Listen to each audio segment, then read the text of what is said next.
5:02 opens meeting. Good evening, everyone. I call this public meeting to order. I want to thank everyone who is joining in this evening. If you want to make a public comment on the items listed under the closed session agenda, please listen carefully to the directions provided by this clerk at the opening of each item. Ms. Elizondo. Public hearing for visitors who wish to address the board on closed session items. 15 minutes of this portion of the meeting are reserved for members of the public to address the board on closed session items. Speakers seeking to comment on other items are requested to make those comments during the public comment portion of the meeting at 6:30 p.m. Speakers are limited to 3 minutes. The school board is prohibited by law from taking action on matters discussed that are not on the agenda, and no adverse conclusion should be drawn if the school board does not respond to public comment at this time. If you wish to address the board on an item included in this section of the agenda, please step up to the podium and state your name and city of residence.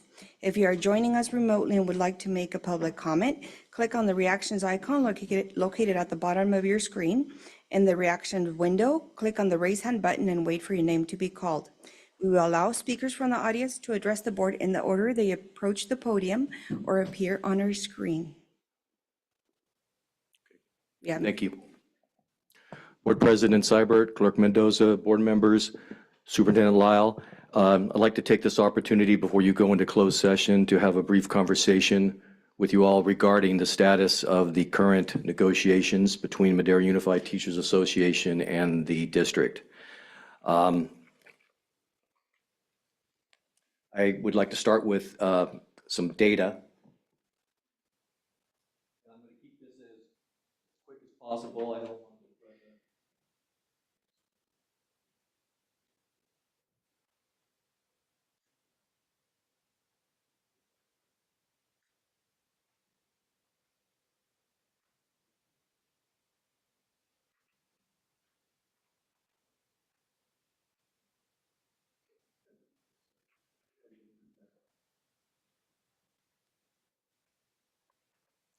As we all know, statistics you can manipulate or make a picture any way you want. But I'm going to start with the data that I presented to you.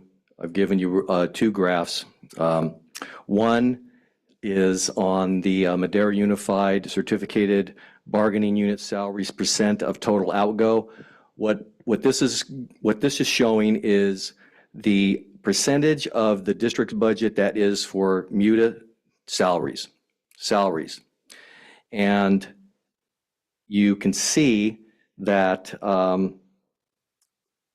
we have had a historical decline. And for the past 5-6 years, MUTA's share of the outgo for certificated salaries has been around 33, 34, and we've had a slow decline until we've hit 24, 25. At the latest interim, we are down to under 25% of the historical outgo. This is a reference point as I want to try to get across to you why MUTA's initial proposal is what it is, and in its concept to reverse this decline and bring it back to its historical 30% range. The other side is a graph that shows comparable districts and the certificated outgo for salaries of some surrounding districts. Again, in red, MUTA is on the lower side again, and that coincides with our historical decline from our 30% range. So this is the starting point as to why MUTA's proposal to the district is what it was, and why it currently stands after 2 bargaining sessions at a 8% request, in addition to some other financial enhancements on stipends, and also to increase a cell at each end, at the high end of the teachers, nurses, counselors, and school psychologists. The effort overall is to bring that gap back from 25 to the 30% norm. So that is the starting point of where MUTA's proposal was. And after the second session, we pulled back and we dropped part of our offer from adding 2 cells at the high end for all MUTA member subgroups to just 1 cell. So even if our current offer was fully funded and accepted by the district, which I know you all ain't going to go back there and do that right now, it would not bring us back to our 30% historical because we've already dropped back from our first offer. So that is, again, part of why I wanted to talk to you, to see if I could try to explain why MUTA's offer is what it is. It's to reverse this decline. Around 2013, I was not yet president, almost there. What I was a strike coordinator with my former VP, Ms. Wade, as we entered some very challenging times. Around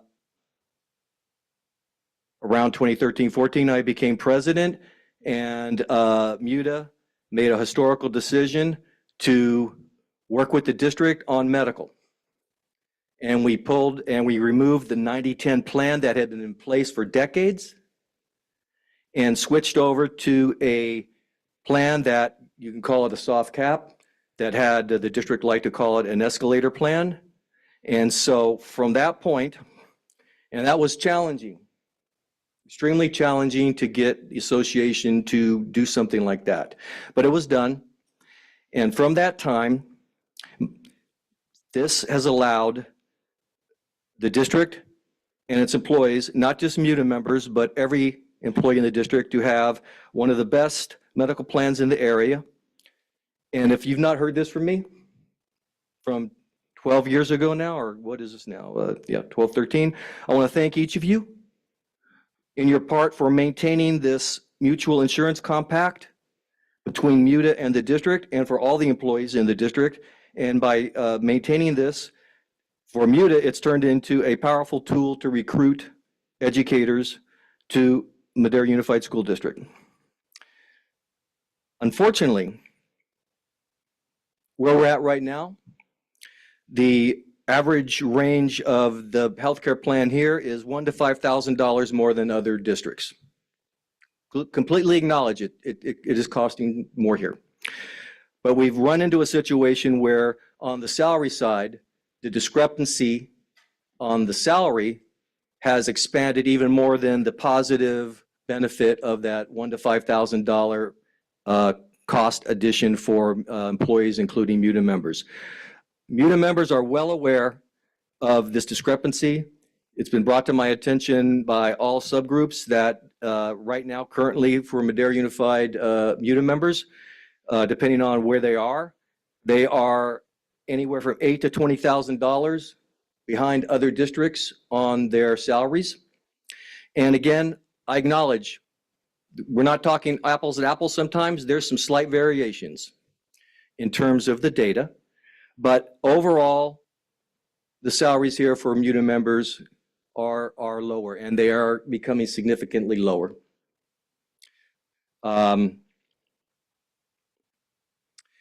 The attaching now, I'm going to go to another comment here. At our last bargaining session, the district team made a determination to incorporate language about medical into the district's proposal, which was not there in the first place. Though it may have been benign or seemingly not a significant decision to put that into the district's proposal, it was a significant act. It will be seen as a threat by MUTA members against the medical plan. Tomorrow at the site rep council meeting, our bargaining team is going to have to explain what took place, present where we are as MUTA and where the district's proposal was. And that was not a good move at all.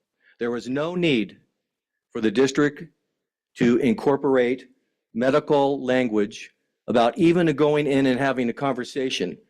So tomorrow I'll have to explain to the reps and then educators that this is not a sign that the district's attacking MUTA or its members or their families, but that it's common practice for associations and districts to sit down and look at medical plans. I've done this 3 or 4 times over the last 15 years with HR directors or assistant superintendents of HR. It's common, but how it played out at the bargaining session, it's going to come across as a threat, as an attack, as a sign of not goodwill. And I think we've had goodwill here. The secondary teachers, middle school first, and then high school agreeing to a MOU for 7 periods was positive. This incident here, what took place is gonna go against that. And I'm almost done. In my perspective, having the district lawyer take the lead in the current bargaining cycle seems to have set a negative or a hostile tone. And in my opinion, I believe that Mr. Aiello, Mrs. Garcia, and Mr. Schwartz should again take a more active role in the back and forth as employees here, many of them here longer than even I have been here. Not you, Mr. Aiello, but let's hold it against you. They have a better understanding of the nuances and the history of what's taken place in this district between MUTA and the district.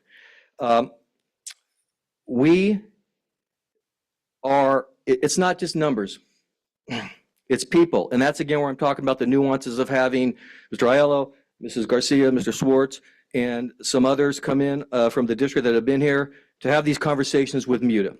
It's a people business, whether it's students, parents, educators, administrators, board members, and it's establishing relationships between MUTA and the district that's led to breakthroughs and positive change for the district. Almost to the end. Future prediction. 1, 24-25 contract, no matter how it's settled, that's going to set the tone for 25-26. I believe you all know that 25-26, we have to go in again, full contract.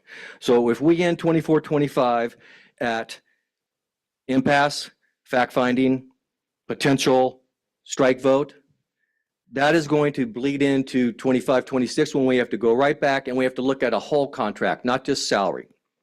So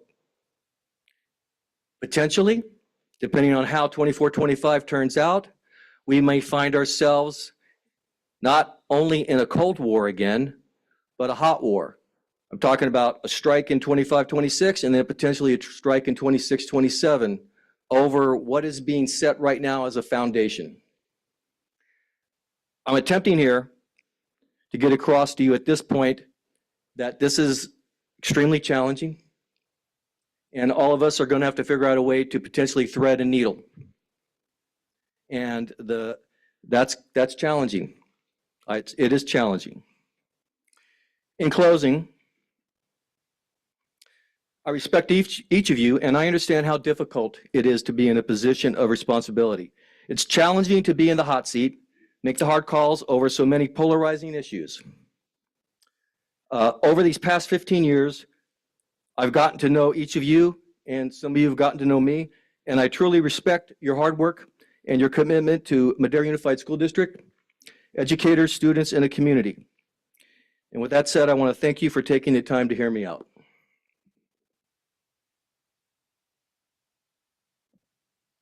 Thank you, President Holder. Seeing no one else coming to speak, is anybody online? Seeing No, President Seibert. No one else will convene the closed session.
Good evening, everyone. It is 6:55 PM, and I call this regular meeting to order. Welcome to tonight's board meeting.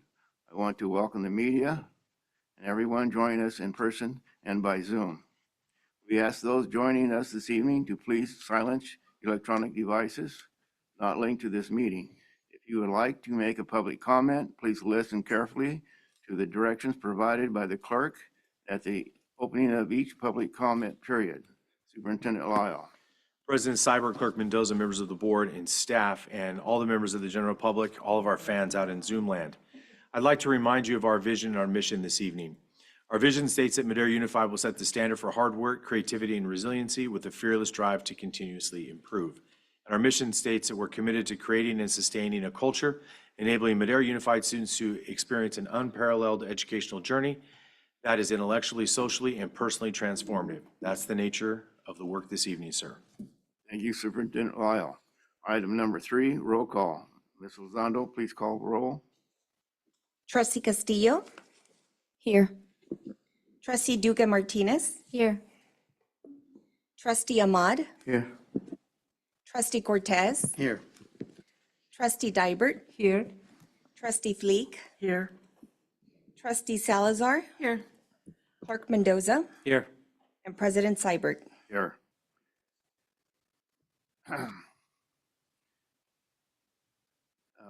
Okay, Trustee Dybert, would you lead us in flag salute?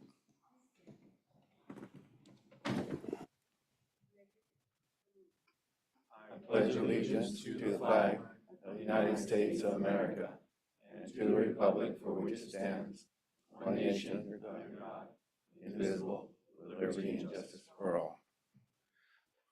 Thank you, Trustee Dybert. Tonight's schedule invocation will be provided by Pastor Tim Echeverria of First Remnant Ministries of Madera. I invite Pastor Echeverria to the podium. Good morning, everyone, today. We're just going to bow our heads today.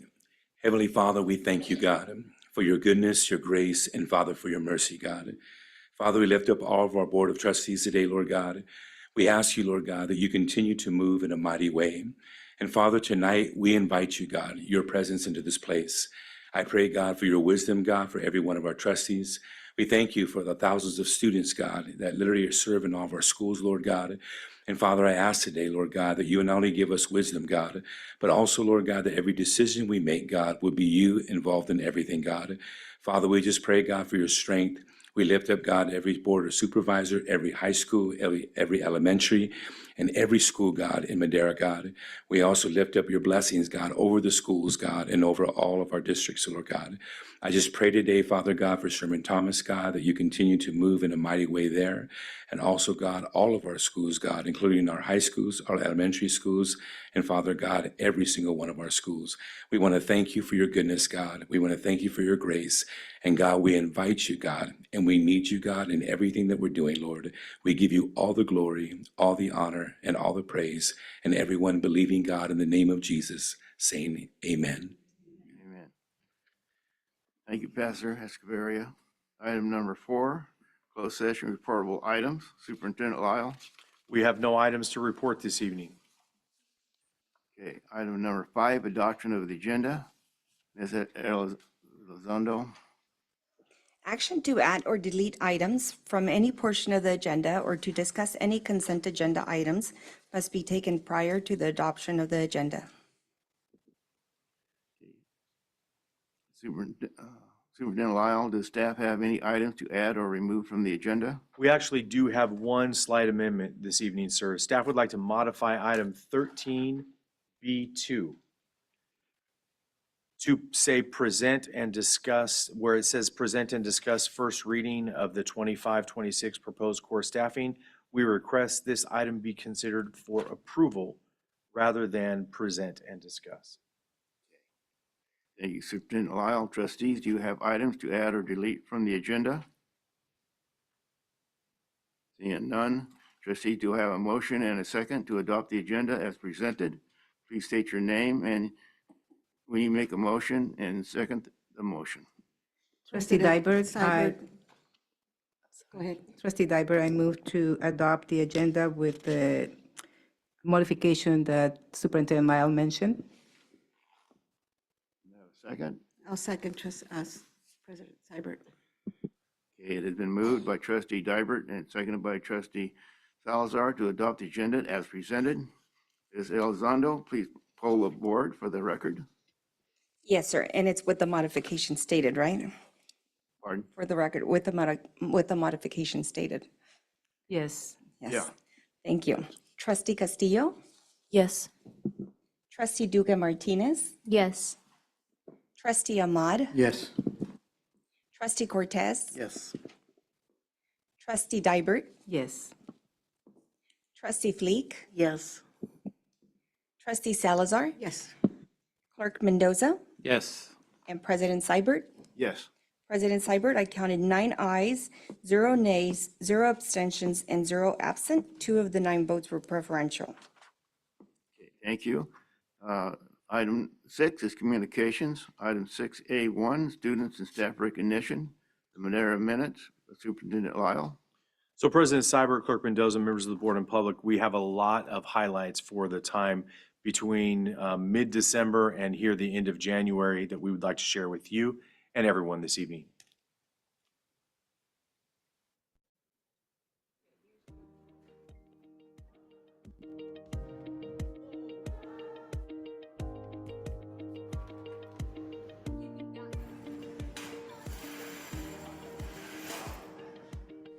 Madera Unified students enjoyed a fun-filled winter by participating in the district's expanded learning winter crew camps. Students engaged in exciting activities such as tackling Ninja Warrior obstacle courses, dove into jiu-jitsu classes, and more.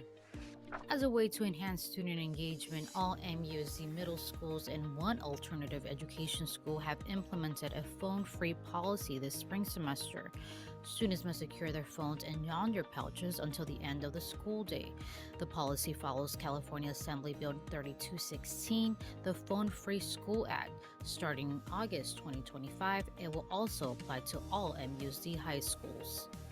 And in other things, over 130 leadership students from Madera, Madera South, and Matilda Torres High School participated in the second annual Madera Unified School District Day of Service. They volunteered at the Madera Rescue Mission, the animal shelter, various parks, and the community garden. We take pride in our community. We think it's important that students understand the civic duty and responsibility. It fosters the values of compassion and giving back, and it gives us hope that student leaders will understand social responsibility for generations to come. The annual Martin Luther King Jr. Day celebration at Martin Luther King Jr. Middle School united the community. Organized by the Martin Luther King Jr. Local Host Committee, the event features speeches and student performances. During the celebration, Madera South High School cross-country coach Benny Madrigal was honored with a humanitarian award. And Easton Arcola Elementary School students showcased their musical talent by performing the musical Where the Wild Things Are in front of their classmates. The talented musicians then had the opportunity to take center stage at the Music Educators Conference in Sacramento. Middle and high school students showcased their talent during the Madera Theaters Festival. The annual event offers students the chance to show their skills, learn from industry professionals, and immerse themselves in the world of performing arts.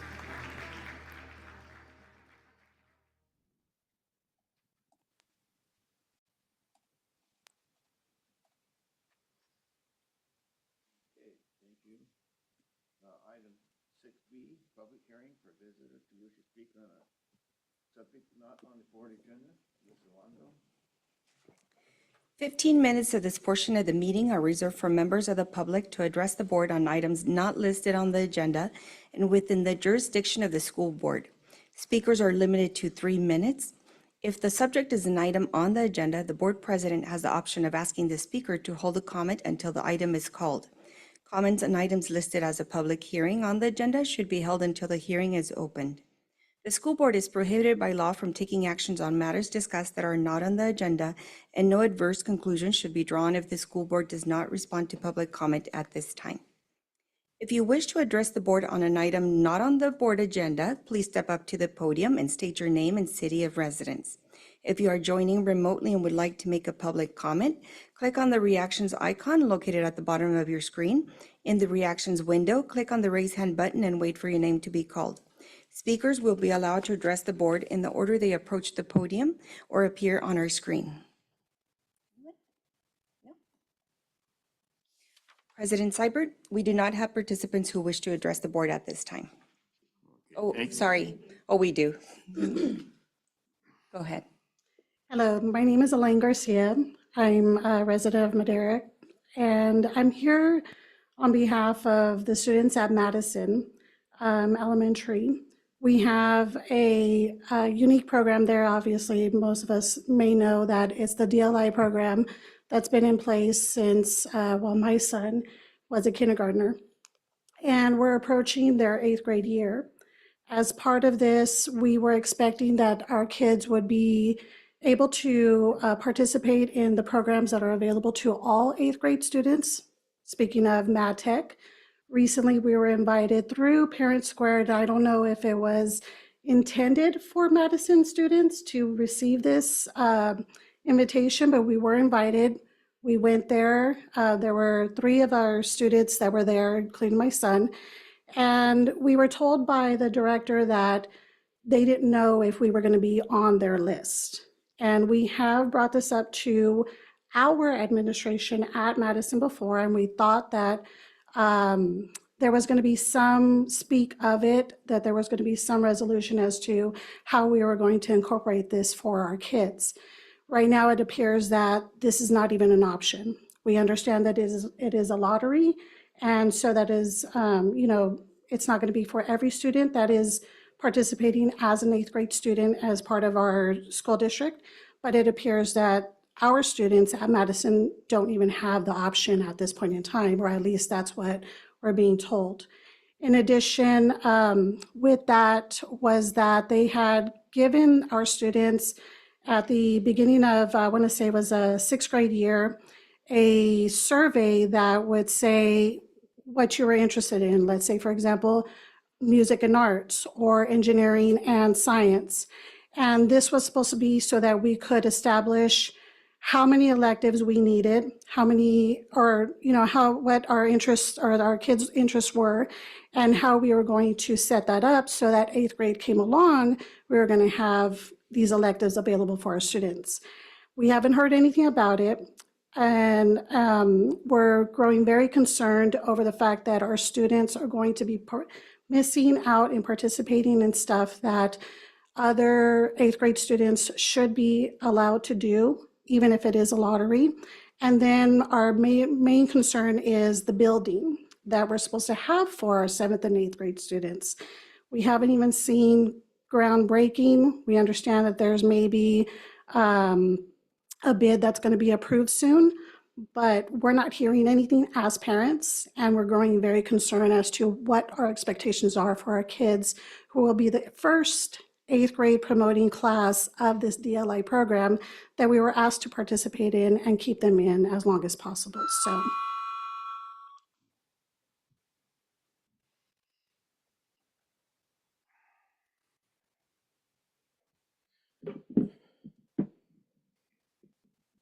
Good evening, members of the board.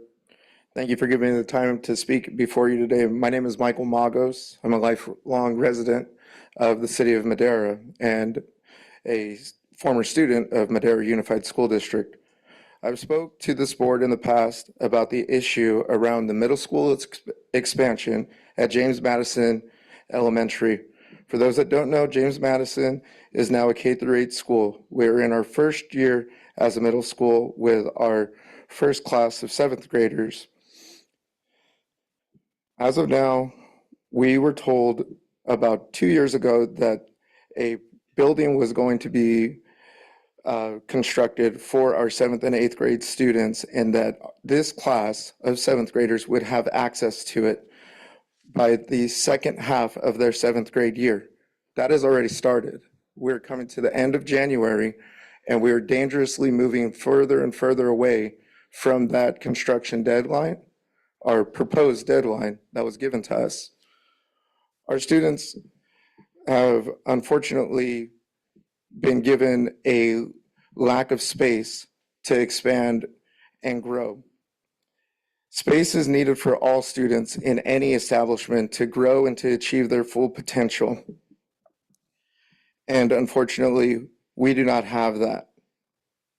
Access to educational space is something that's truly in order for all of us to achieve our best.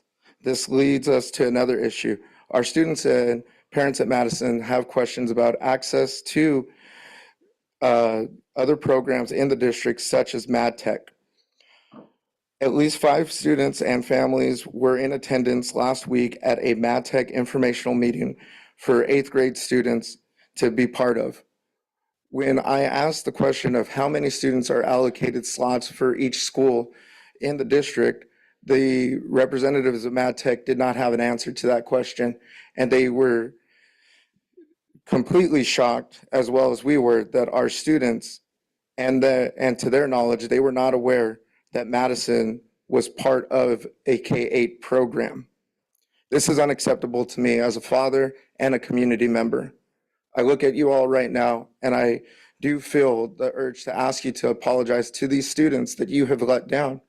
This K-8 program that is the brainchild of a DLI program was supposed to be a cornerstone of this district. A couple years ago at a meeting, a parent told members of the board that they felt like our students were guinea pigs. And now looking back on that, I firmly agree with that comment. I ask you to please have a meeting with parents and students at Madison to let us know what is going on and what we have access to.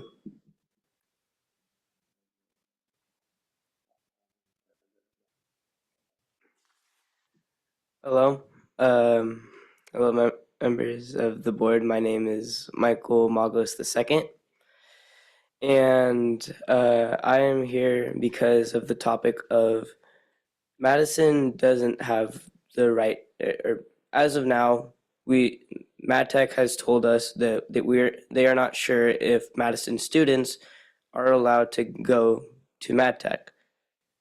As a student, I believe this is unfair to the students of Madison.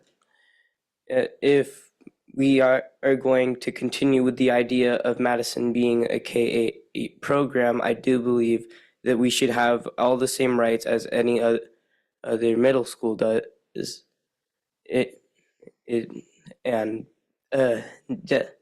As to lean into it a little bit more, we were told that we would have a building for our middle school program, and we have yet to see one. And we have been told by a few of our teachers that it will possibly be done by the end of our 8th grade year. Yeah, and yeah, that's about all. But to sum it up, I just would like to say that it is unfair that we, as Madison students, do not have the same rights or we do not have the same opportunities of a few of the other middle school schools. I find that unfair, and I feel that a few Madison students could actually could have a positive effect on them. That's really all I have to say. Thank you for your time.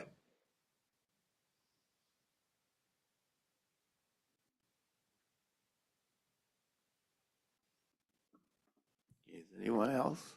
I see no one else.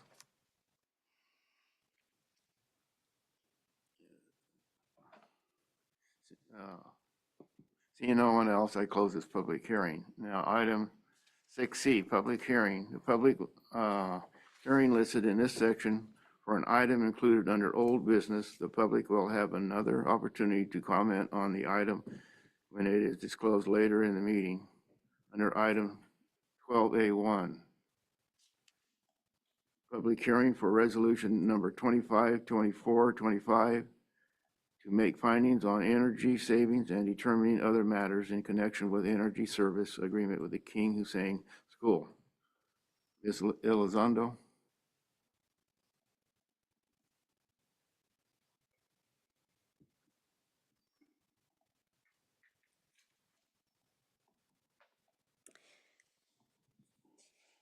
If you wish to address the board on this item, please come up to the podium and state your name and city of residence. If you are joining us remotely and would like to make a public comment, please click on the reactions icon located at the bottom of your screen. In the reactions window, click on the raise hand button and wait for your name to be called. We will allow speakers from the audience to address the board in the order they approach the podium or appear on our screen.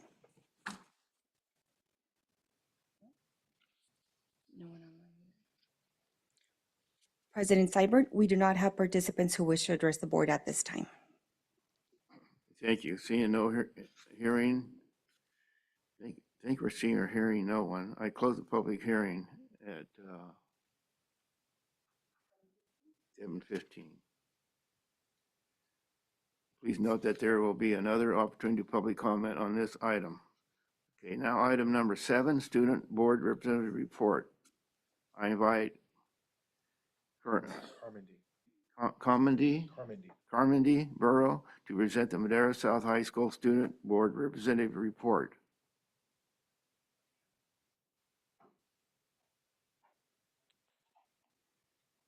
Hello, good evening.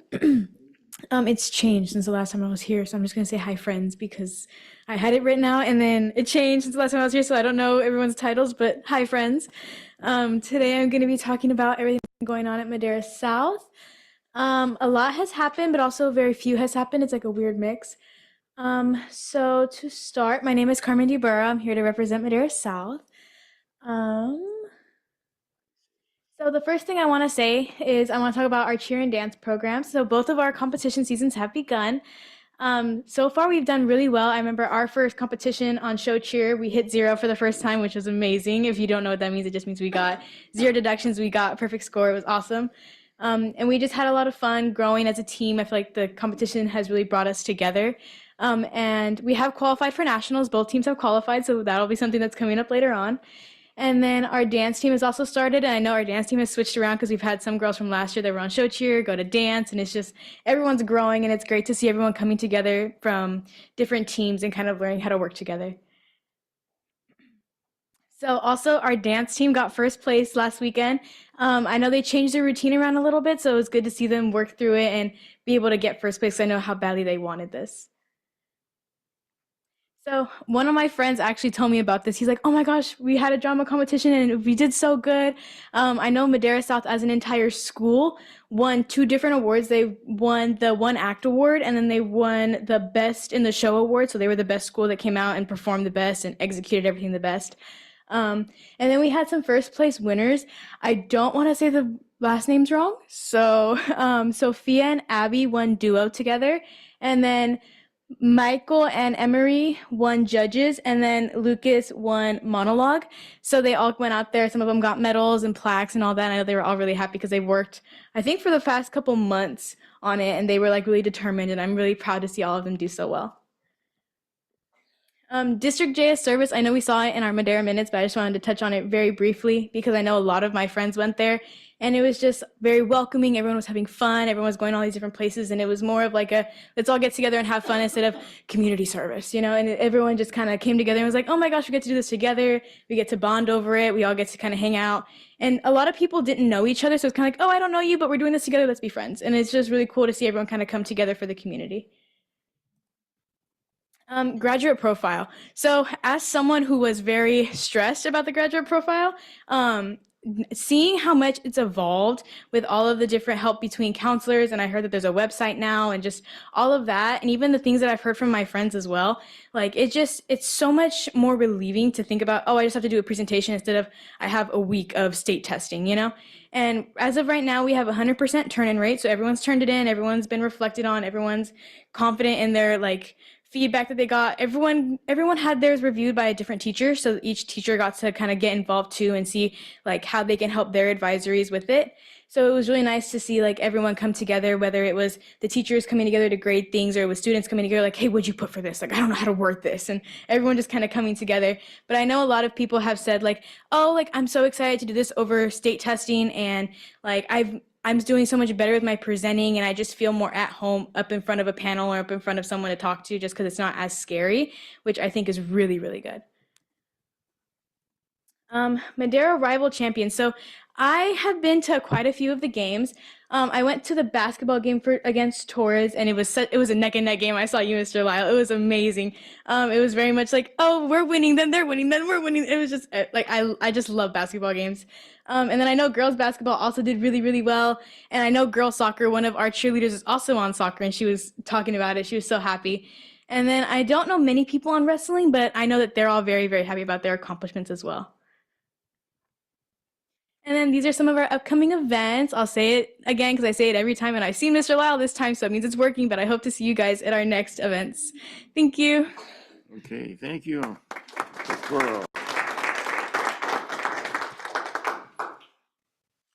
Okay, Jessica Cruz was not able to join us this evening. Therefore, student Alaya Lee will present the Alternative Education Student Board Report.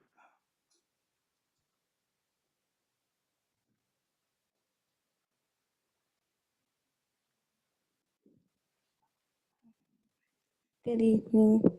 Good evening, President Seibert and Clerk Mendoza and Superintendent Lau and board members. My name is Anaya Lee, and I'm a junior at Mount Vista High School. Today, I'll be presenting information on behalf of the Alternative Educational Schools. First up is Mount Vista High School. Okay. On Thursday, January 24th, Mount Vista hosted their third ELAC meeting of the school year, where Mr. Tobin and Ms. Lopez Reyes discussed upcoming summative ELPAC testing EL data and the importance of attendance. On February 6th, our after-school program will be taking some students on a field trip to the escape room in Fresno. This will provide students with a great opportunity to work on problem-solving skills as well as collaborating as a team. On February 7th, we will be having a Super Bowl themed lunch where we will have different activities such as football, throw, pass, kick competitions, as well as choosing the winner of the Super Bowl, and burgers will be provided for our students.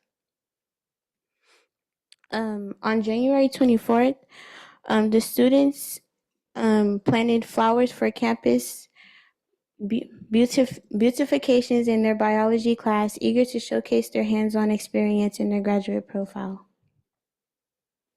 Next is Ripperton High School. New day with new opportunities to grow and become great individuals in the classroom and become great within ourselves. On January 13th, our Ripperton students began our phone-free zone. Our students have transitioned fairly well this chance. Will this change overall? During their breaks and lunches, students can be seen socializing, playing games such as football, handball, cornball, as well as playing board games. Ripperton Middle School students attended Adams Elementary on January 23rd, our Behavioral Elementary Engagement Program. The program BEEP. This program also our Ripperton students to visit our Madera Unified School District elementary schools as part of our Behavioral Elementary Engagement Program. At the Ripperton CDS, Ripperton students interacted with students in the classroom and outdoor setting. Up next is Furman Independent Study information. Furman leadership students gathered to plan the school spring calendar of activities. They brainstormed many fun things for months ahead.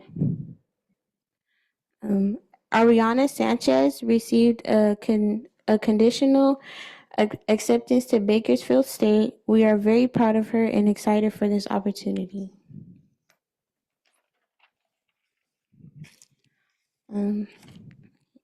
Eight students were a part of the first group to learn the new coping skills. All eight completed the 8-week course and participated in a small graduation ceremony. Thank you, Climate and Culture Department, for the pizza and notebooks to help celebrate this occasion. Congratulations to our high school students hero for the second quarter, Adrian Sanchez. He was nominated by several staff members and definitely embodies the definition of a student hero. We are proud to celebrate his achievements with his family. All of the alternative educational school sites believe in helping all students finishing strong and graduating. Thank you guys for listening.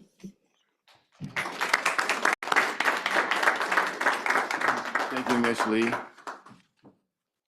Item number 8, Student Board Member Information and Report. Trustee Duque Martinez, I invite you to share your report with the board. Thank you. Good evening, buenas tardes, President Seibert, Clerk Mendoza, members of the board, Superintendent Lyles, staff, and members of the public. I hope you all are doing well and maintaining good health as we welcome the new year. It has been some time since I last was able to report on the campus climate which surrounds our students at Matilda Torres, but recent developments have allowed me to bring key topics such as community outreach alongside social impact initiatives and wellness support back into focus. On January 22nd, a group of student representatives were invited to a graduate profile listening session with a team of administrators who embrace an attentive environment where others held the ability to openly discuss their viewpoints. To ensure that this process is truly reflective of the needs held by the student body, informative gatherings such as the student voice meetings or listening sessions were organized throughout the school year, giving others the opportunity to express their beliefs and contribute to shaping the vision of their future academic and professional journeys. As a result of me joining the THS, MHS, and MSHS leadership programs on their district day of service, I was unable to attend this meeting, but the steady communication with some of the administrators who were present allowed me to stay informed and conscious of the concerns which were brought up. As I returned, the students who contacted me in regards to the listening session held nothing but gratitude towards the meeting members who heard them out, so I would like to thank everyone for making our environment at Matilda Torres a safe and inclusive one for the students to effectively engage. Taking their feedback into consideration, our administration team is working on ways in which this process can be improved, and we look forward to the implementation of new strategies. With that being said, I would like to share some information from a meeting I led on January 24th with representatives from Madera County Mental and Behavioral Health, where we discuss a variety of different opportunities for our THS students to take part in. Eliana Contreras, a health education coordinator from Madera County, has partnered with us in anticipation of carrying out these possibilities that have ranged from informational presentations to internship opportunities for students of all grade levels. We are setting a date to bring in health coordinators, clinicians, peer specialists, and other people of significance to emphasize the importance of advocacy in terms of social emotional well-being. These presentations will take place in the senior capstone classes for medical careers and behavioral health, alongside peer counseling to introduce the internships, which will handle clinical experience, youth empowerment, and outpatient referrals. If everything progresses as expected, we would like to slowly expand these opportunities towards the community, showcasing the career-enhancing ventures waiting for them as they follow their educational journeys post-high school graduation. That concludes my report. Thank you for your time. Thank you, Trustee Duque Martinez. Trustee Castillo, I invite you to share your report with the board. Thank you, President Seibert. Good evening, fellow trustees, President Seibert, Clerk Mendoza, Superintendent Lyle, and members of the audience. I am pleased to be here tonight and to report about Madera High School since the return from winter break. While events have been slowly recommencing, our sports team wasted no time getting back to competition. Our basketball, wrestling, soccer, and cheer teams are all having an amazing time engaging in healthy competition and pursuing their passions. Track and field, baseball, softball, swim, dive, and stunt are just a few of the sports that are beginning tryouts and preseason practices.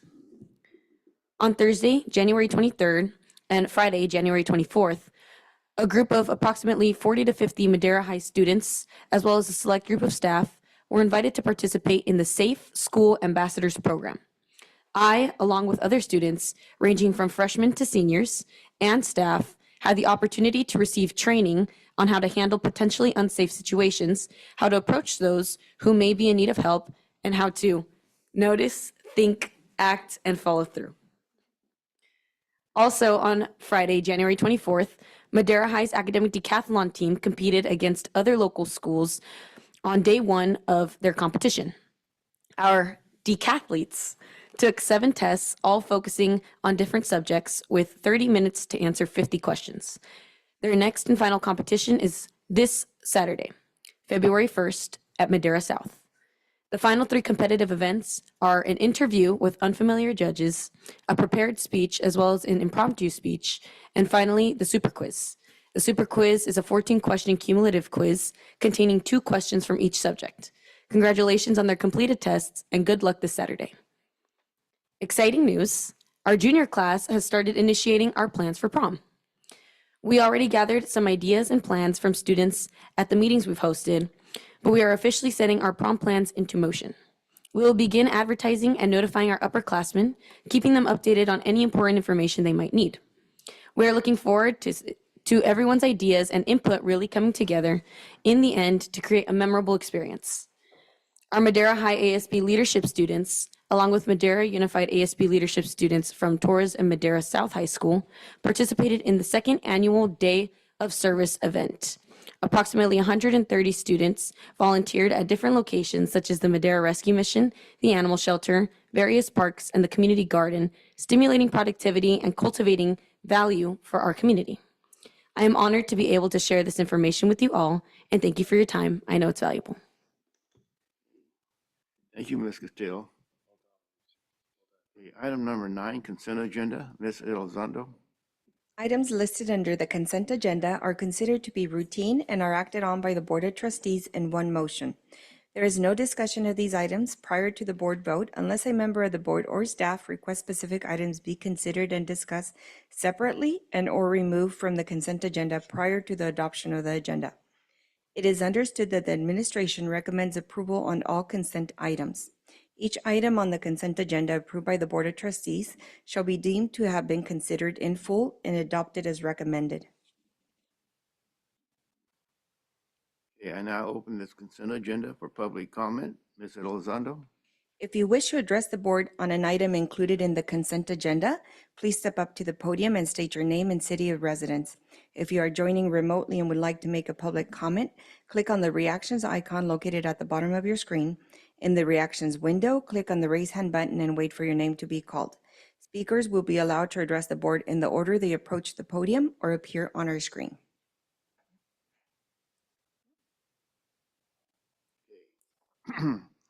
Thank you. Seeing no one come forward, I close public comment. I now entertain a motion to approve the consent agenda. State your name and President- making the motion. President Seibert, I do want to discuss the SARC reports, item 9C1. The reports, we received them. We didn't have time to review them, and I have a few questions that I haven't had a chance to ask any of the staff. 9C1. Yes. Which is the school accountability report cards. Thank you. Okay, President Seibert, I'm sorry to interrupt, but we should have pulled the item at the time of adoption of the agenda, unless the president wants to go back. yeah. We didn't pull the item for discussion, so. You got to pull, the rules are you pull it before. Okay, well, I still have questions, and I don't want to approve it, so I'm not going to vote. I'm not going to abstain. Thank you. Okay. Now entertain a motion to approve the consent agenda. State your name when making the motion and when you second the motion. It has been moved by, okay. Have a motion? No, but President Seibert, it's up to the president whether you want to go back and revise the adoption of the agenda if trustee Salazar wants to do that. Do that.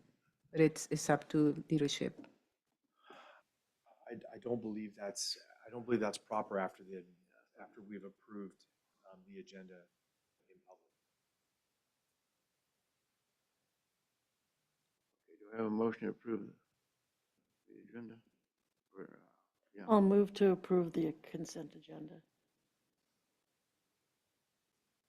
Trustee Fleek. Second? Trustee Cortez, I second. Okay, trustee moved by trustee Fleek and seconded by trustee Cortez to approve the consent agenda. There are 3 resolutions in the consent agenda. Ms. Elizondo, will you poll the board for the record? Trustee Castillo, Yes. trustee Duque Martinez, Yes. trustee Ahmad, Yes. trustee Cortez, Yes. trustee Dybert, Yes. trustee Fleek, Yes. trustee Salazar, I abstain with the note that we were not given enough time to review these reports. So I'm not comfortable approving them, so I just want to note that. Thank you. Clerk Mendoza, Yes. and President Seibert. Yes. President Seibert, I counted 8 ayes, 0 nays, 1 abstention, and 0 absent. 2 of the 8 votes were preferential. Thank you. Clerk Mendoza? Yes, President Seibert, thank you for the honor. This time, I'd like to take the opportunity to thank and acknowledge all the following retirees for their service, not only to Madera Unified, but also for their service to commitment to the Madera community. Starting off with Eddie Murphy, no, not the comedian, but Eddie Murphy, school safety officer at MHS, retired on January 5th, 2025, after 38 years of service. Jesse Carrasco, Principal Special Assignments of the school or the district office, will retire on July 2nd, 2025, after 37 years of service.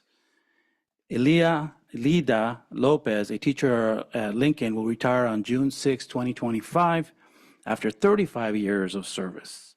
Martin Barreta Campos, Family Liaison Student Attendance Technician at Price's Student Services Department, will retire on January 30th, 2025, after 32 years of service. Adelia Huinerga, not sure if I pronounced that correct. I probably beat Huinegard. I'm sorry. I beat it to death. A teacher at Adams will retire on June 6, 2025, after 30 years of service. Stephanie McPherson, principal at Chavez, will retire on June 17, 2025, after 27 years of service. Delia Moreno, a teacher at Madison, will retire on June 6, 2025, after 27 years of service. Stephanie M. Diaz, teacher at Lincoln, will retire on June 6, 2025, after 22 years of service. Jennifer Browning, a teacher at Howard, will retire on June 6, 2025, after 21 years of service. Terry Tipton, a teacher at Madera High School, will retire on June 6, 2025, after 19 years of service.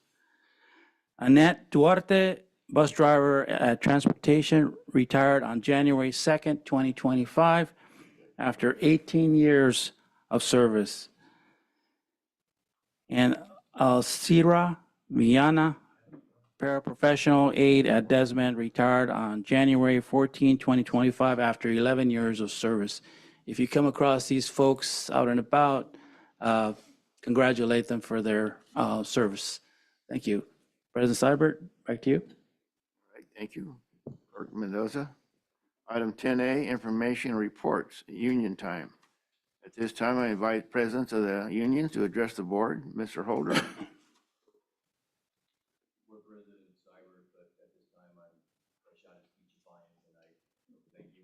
right, thank you, Mr. Holder. Any other union members? Not that they want to speak at the moment, sir. Okay, item number 11, superintendent's time. Superintendent Lyle. So President Seibert, I'm going to stick to the script, and I want to just assure you and Trustee Salazar that we'll find time that's convenient for Trustee Salazar and her schedule to meet with staff regarding the SARC item. We certainly do not want to disadvantage any of our trustees and apologize for any undue stress caused by the turnaround of the printed reports. On Sunday, January 19th, we attended the Martin Luther King Jr. celebration at MLK Middle School.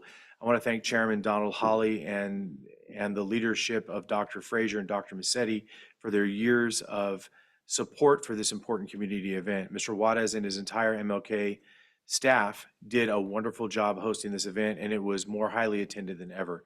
Everyone is proud to be there and re-inspired by the dream of equality and integration which requires us to think a little differently in the 2020s than in years past. We all walked away committed. And on that note, I wanted to make the board aware of our UGMA project. It's a collaborative project to bring our Black student unions together, and it has resulted in a great deal of dialogue and understanding. The students would like to unify their efforts with a Black students unified approach for all 3 high schools, with an eye to bring the middle school students into a leadership environment where Black students feel supported and can engage in community service and education. It's a fantastic concept, going exactly the right way. I want to also thank our high school activities directors for their leadership of the Madera Unified Day of Service, where students in their classes learn the value of servant leadership on behalf of their community. We've already seen and learned of this tonight, and and it's on the front page if you'd like to read more, of the Tribune. So I'll simply say thank you to Mrs. Speed, Lopez, and Cummings. They embody the motto, 3 schools, 1 community. And lastly, I want to thank the DLAC parents for their commitment and leadership. Madera Unified is better because of their efforts. Director Ochoa and Coordinator Cisneros have done a masterful job of developing this team. I'd also like to thank them for their thoughtful and honest dialogue, we all shared last night regarding the high anxiety among our undocumented community. Madera Unified will continue to take their feelings and needs into our consideration as we help support their rights as immigration enforcement intensifies in our region. We are committed to supporting every student in our schools with our core values at the forefront of our efforts. That's it for this evening, sir. Thank you, Superintendent Lyle. Okay, item number 12, old business. Item number 12A1, administrative support services.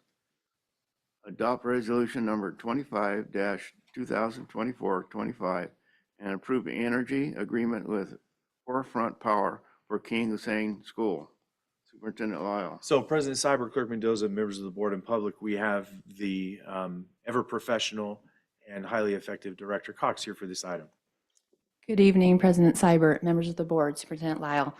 Just to give you some background information on this item. So back on January 26, 2021, the board awarded the RFP for the district-wide solar project to Forefront Power. At the February 9th, 2021 meeting, the board approved the energy services agreements with Forefront to design, construct, and install solar at all of our district sites. Since that time, and as of January 1st, 2023, the California Energy Code requires that solar systems be installed on all new buildings when submitting projects to the Division of State Architect. And so therefore, we are required to install solar at the new King Hussein School. Tonight, the board is being asked to adopt resolution number 25-2024/25, which approves the energy services agreement with Forefront Power to design, construct, and install a solar system at King Hussein School. The initial term for this agreement is 20 years, so the same term that we previously approved for the other district sites. After the initial term, the agreement may be renewed for an additional 5 years. As far as the maintenance of the system, Forefront Power is responsible for the maintenance for the entire duration of the PPA period. The analysis shows the total savings after 20 years expected from the project is estimated to be approximately $1.5 million. And then I also have Nate Smith-Ide from Forefront on Zoom in case the board has any specific questions. Thank you. Thank you, Director Cox. I open this item up for public comment. Mr. Elizondo. If you wish to address the board regarding this item, please step up to the podium and state your name and city of residence. If you are joining remotely and would like to make a public comment, click on the reactions icon located at the bottom of your screen. In the reactions window, click on the raise hand button and wait for your name to be called. Speakers will be allowed to address the board in the order they approach the podium or appear on our screen. President Seibert, we do not have participants who wish to make a public comment at this time. Thank you, Ms. Elizondo. Seeing no one come forward, I close public comment. Trustees, do you have any questions for staff? I do. What's the cost? What's going to be the cost?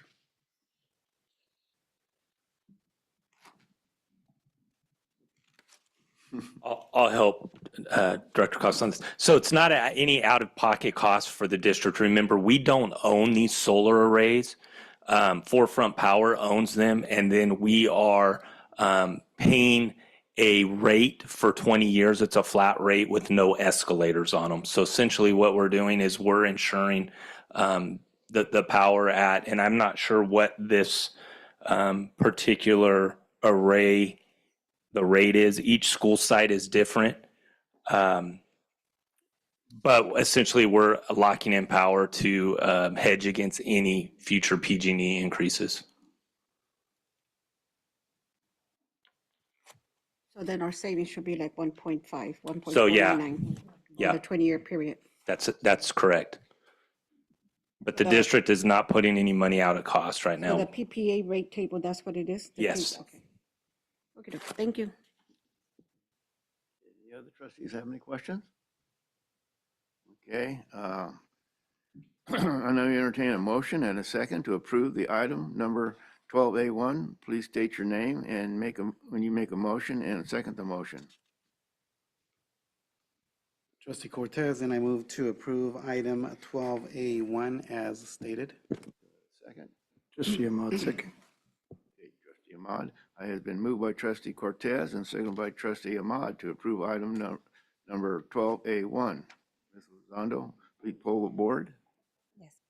Trustee Castillo, Yes. Trustee Duque Martinez, Yes. Trustee Ahmad, Yes. Trustee Cortez, Yes. Trustee Dybert, Yes. Trustee Fleek, Yes. Trustee Salazar, Yes. Clerk Mendoza, Yes. and President Seibert. Yes. President Seibert, I counted 9 ayes, 0 nays, 0 abstentions, and 0 absent. 2 of the votes were preferential. Thank you. Okay, now go to item number 12B, Educational Services. Item 12B1, approve a proposed secondary 712 new course submissions for the year 2025 through 2026 school year. Superintendent Lyle. So President Cyber, Clerk Mendoza, members of the board, we have Director Tenine here for this item, and it's full of really exciting courses for our students that we talked about before the winter break. So Director Tenine, the floor is yours. Thank you. Good evening, President Seibert, Clerk Mendoza, other members of the board, and Superintendent Lyle.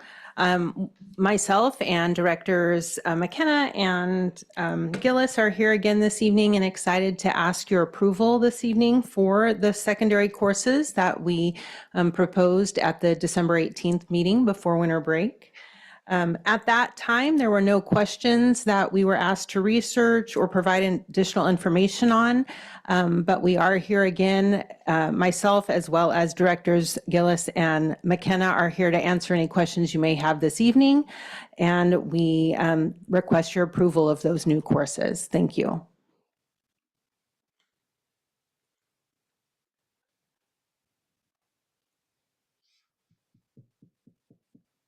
Thank you, Director. I have a hard time pronouncing that. How do you pronounce your name? Tenine House. Okay, thank you. And I open this item for public comment. Ms. Elizondo? If you wish to address the board regarding this item, please step up to the podium and state your name and city of residence. If you are joining remotely and would like to make a public comment, click on the reactions icon located at the bottom of your screen. In the reactions window, click on the raise hand button and wait for your name to be called. Speakers will be allowed to address the board in the order they approach the podium or appear on our screen. We do not have any. President Seibert. Thank you. Seeing none come forward, I close public comment. Trustees, do you have any questions for staff? I do. Trustee Salazar? Question, because I was asked by this from a parent from DLAC last night. What is going to be the curriculum for the 8th graders at Madison? Any new courses for them being talked about? No, so my understanding is that will be the same DLI curriculum that was adopted for 7th grade that we are adopting the 8th grade curriculum. So they will take the courses that, as far as I know, that are 8th I'm looking at Cheryl because think we need to Director notify- Ochoa is more directly related with the courses in the DLI program, but I think we need to be notifying those parents because I was asked that by 2 parents last night. So we adopted the curriculum for 7th and 8th grade a year ago. Okay. Yeah, so that, So they so just need to be reminded, this is why we adopted, this is what we're doing. Are you, like Superintendent Lyle said, our DLAC parents, as well as you know, are very attentive, and 2 of them, the 2 that asked are one of our main ones, and they were concerned about what is our curriculum. So we need to share that with them or remind them if we can. absolutely. Thank you. Uh-huh. Any other trustees have any comment? I just have a quick question, no related too much to the courses, but on page 773 regarding the sociology and ethnic studies, I read in one of the communications, maybe I'm not sure if I'm mistaken or not, but I read that Governor Newsom did not provide funding, or he didn't really provide information on the funding for ethnic studies. So it's not the course, but I just want to know if the class is still going, are we still on track, or is something that we need to So wait? it's kind of a combo. This question's kind of a combo between Tina and I. So the specific course that we're looking at tonight is a dual enrollment course, if you remember from the last time, through the National Equity Lab. And they had reached out to us to offer these courses. One of them is through Arizona State University, and the other one is through Morehouse. And it's going to give our students in high school an opportunity to take these courses from professors from those colleges for dual enrollment questions, or for dual enrollment college credit. So I think your specific question is in regards to there's legislation that new ethnic studies courses have to roll out that we are currently offering. So I'll let Director Tenine-House kind of cap on that a little bit. yeah, and in regards to our ethnic studies course that we have built, we are currently offering it in a pilot program, and we are continuing to offer it in the 25-26 school year with the plan to roll that out for the freshmen starting in the 26-27 school year. I did see the same communication that you saw about the governor's proposed budget. And so there hasn't been communication as to the impact of that directly on the course, but we're still building it out, working with the county to build, to build out that as, and to currently are teaching it and have plans to do it at the same level right now, which every school is offering one section, with the exception of Torres that's offering 2.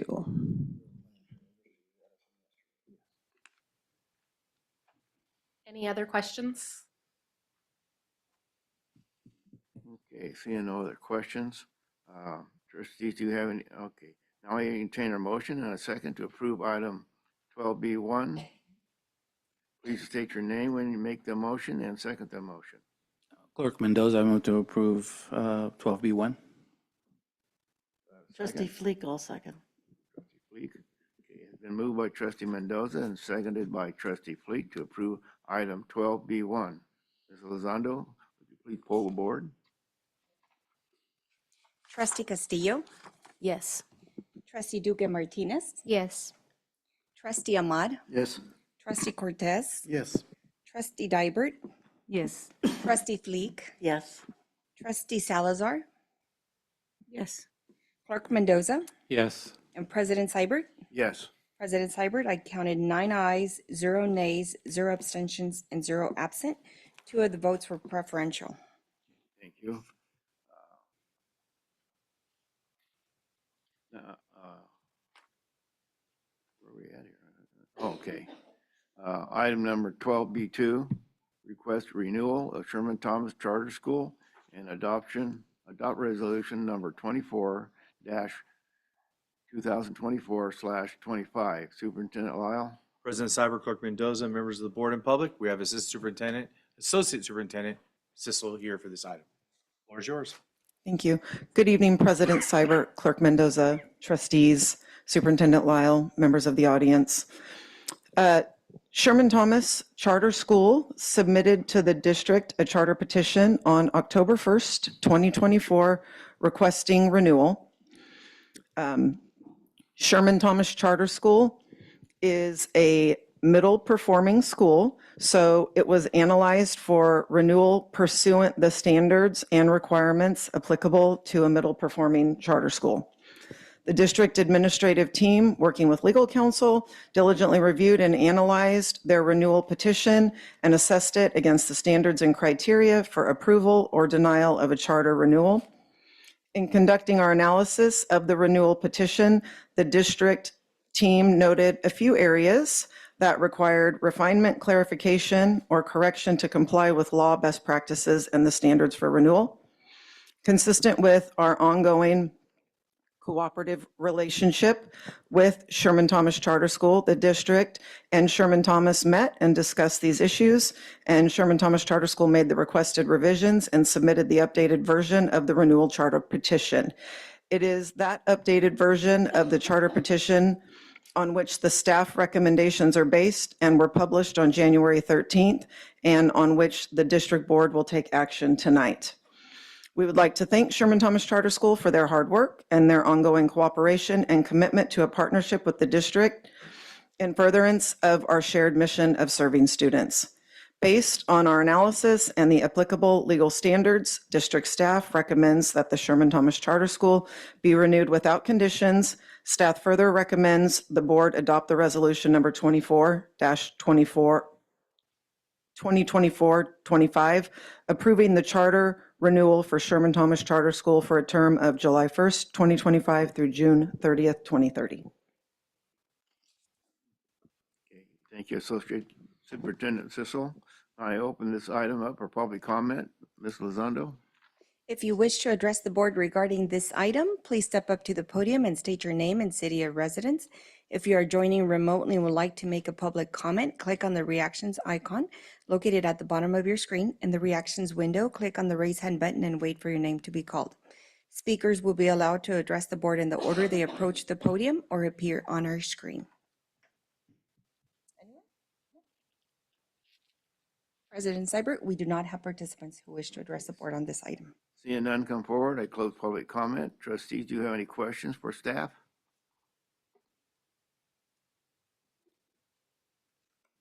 Trustee Salazar, your mic's Oh, sorry. on. All right. I now entertain a motion and a second to approve item 12B2. Please state your name when you make a motion and second the motion. President Seibert. Oh.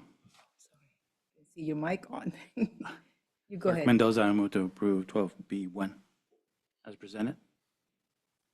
Trustee Diber, I second that the motion. Okay, it's been moved by Trustee Mendoza and seconded by Trustee Dibert to approve item number 12B2. Ms. Elizondo, please pull the board. Yes, sir. Trustee Castillo? Yes. Trustee Duque Martinez? Yes. Trustee Ahmad? Yes. Trustee Cortez? Yes. Trustee Dibert? Yes. Trustee Fleek? Yes. Trustee Salazar? Yes. Clerk Mendoza? Yes, but I'd like to make a correction. I mentioned 12B1, but I actually meant 12B2. Thank you for the correction. Yes. And That's a President, yes. thank you. And President Seibert? Yes. President Seibert, I counted 9 ayes, 0 nays, 0 abstentions, and 0 absent. 2 of the votes were preferential. Thank you. Item 13, new business. Item 13A, administrative support services. Item 13A1, award bid number 121224-A for Martin Luther King Junior Middle School track and field upgrade. Superintendent Lyle. President Seibert, Clerk Mendoza, members of the board, we have Director Cox here for this item, and this starts us off on a little trifecta of items here, and all very exciting investments for the future of our community. That's correct. Cox? Good evening again, President Seibert, members of the board, Superintendent Lyle. So part of the district's ELOP facilities projects include track and field upgrades at our 3 middle schools. The project scope for this bid at MLK is to reconstruct the track and field, including regrading and returfing of the playfield, surrounding hardscape and landscape, and associated utility improvements. A bid was issued by the district on December 12th and 19th. Bids were received on January 23rd. We received 5 bids for this project. All bids were reviewed. It was determined that Cal Valley Construction was the lowest responsive and responsible bidder with a bid of $2,611,000. Our estimate for the project was $2.6 million. The funding for this project is from ELOP funds. And so therefore, we are asking the board to award bid number 121224-A for the ELOP Track and Field Upgrades Project at MLK Middle School to Cal Valley Construction. Thank you.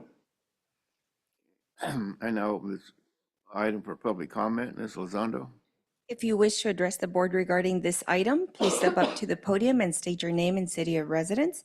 If you are joining remotely and would like to make a public comment, click on the reactions icon located at the bottom of your screen. In the reactions window, click on the raise hand button and wait for your name to be called. Speakers will be allowed to address the board in the order they approach the podium or appear on our screen. We do not have any, President Seibert. Okay, thank you. Seeing no one come forward, I close public comment. Trustee, do you have any questions for staff? I do have a question. Sure. So the MLK program, their ELOP program, are they going to be able to continue the track and field ELOP program without, like, on another field? So during construction, we will have to move the activities at the track and field to a different location. Yes. Thank you. Any other trustees have questions? I do have a question. So for the this update or renovation, it is, right? Yes. I was, I guess, asked by an administrator a while back about possibly installing like a track around the campus, around like maybe like the soccer area, so that staff, teachers, administrators can, maybe during their break get an opportunity to exercise a little bit, maybe take a little a stroll or a walk during some downtime or break time. Is that something that could be possibly included here? Now, are you speaking to a walking path around the entire campus, or are you speaking to the track and field itself? Because we will be around the green area, right? So part of this project is to surface the actual track with all rubber surfacing under a separate contract. So that is part of this project. And staff has access to that during break times, or? Yes.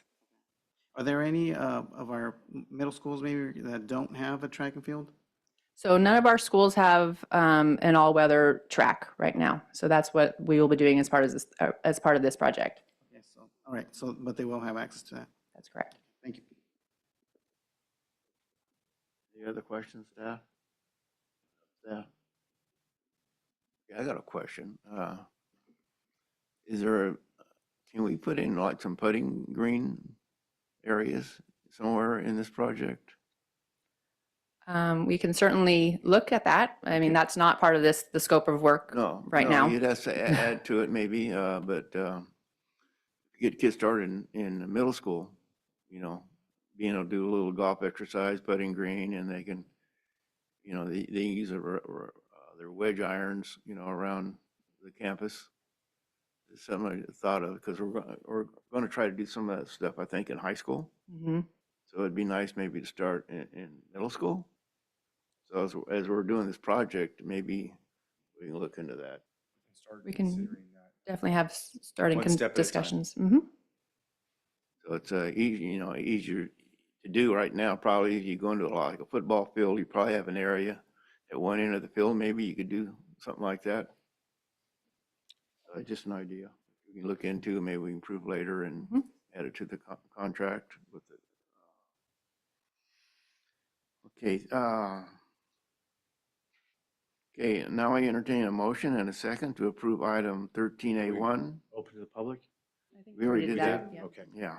Please state your name when you make a motion and second the motion. Trustee Dybert, I move to approve to award bid number 121224-A for Martin Luther King Middle School Track and Field Upgrade to Cal Valley Construction. Trustee Ahmad, second. Okay.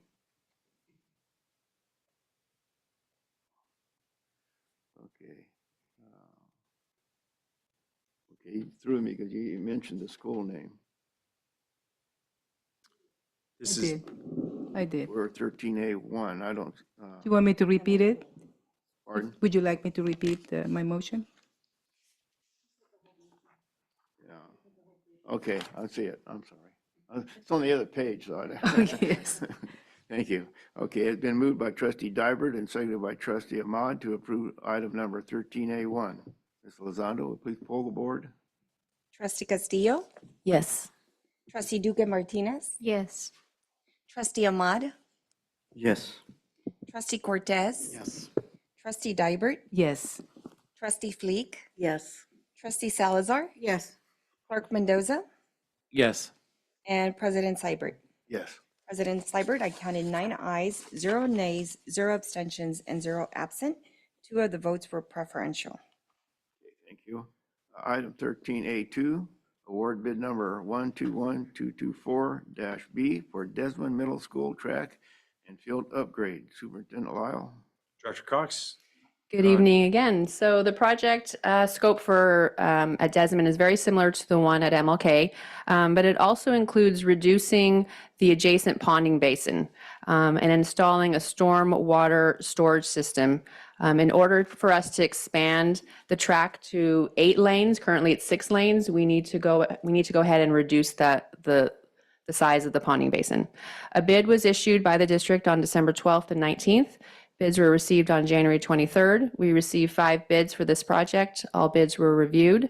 It was determined that Cal Valley Construction was the lowest responsive and responsible bidder with a bid of $3,611,000.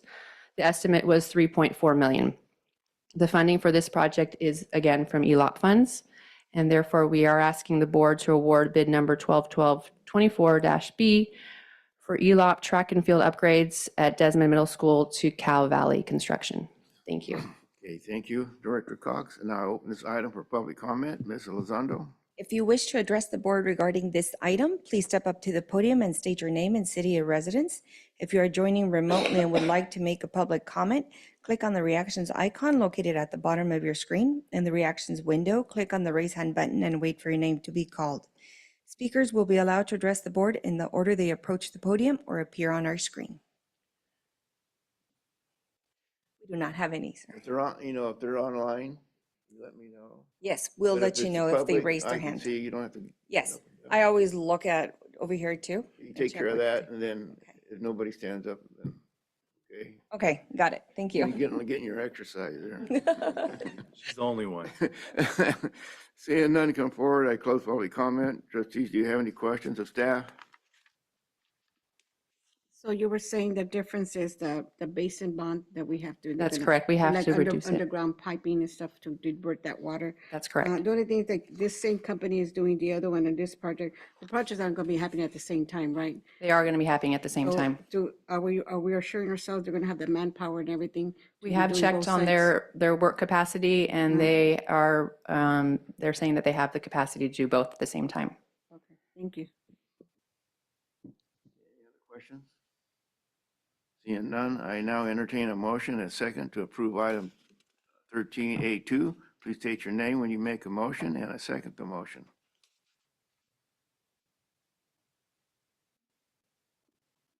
Trustee Diver, I don't see any other trustee.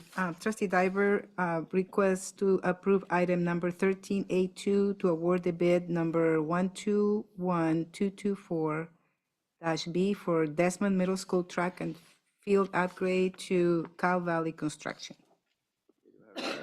Trustee Fleek, I'll second. Fleek. It has been moved by trustee Dybert and seconded by trustee Fleek to approve item number 13A2. Ms. Lozando, please poll the board. Trustee Castillo, Yes. Trustee Duque Martinez, Yes. Trustee Ahmad, Yes. Trustee Cortez, Yes. Trustee Dybert, Yes. Trustee Fleek, Yes. Trustee Salazar, Clerk Mendoza, Yes. and President Seibert. Yes. President Seibert, I counted 9 ayes, 0 nays, 0 abstentions, and 0 absent. 2 of the votes were preferential. Thank you. Item 13A3, award bid number 121224-C for Thomas Jefferson Middle School track and field upgrade. Superintendent Lyle. or So President Director Cyber, Cox? Clerk Mendoza, look who it is. Good evening again. So the project scope for this bid at Thomas Jefferson is the same as at MLK. So it's to reconstruct the track and field, including regrading and returfing of the play field, surrounding hardscape and landscape, and the associated utility improvements. A bid was issued by the district on December 12th and 19th. Bids were received on January 23rd. We initially received 5 bids for this project. GC Builders withdrew their bid, and therefore it was determined that BMY Construction Group was the lowest responsive and responsible bidder with a bid of $3,192,000. The estimate for this project was $3.3 million.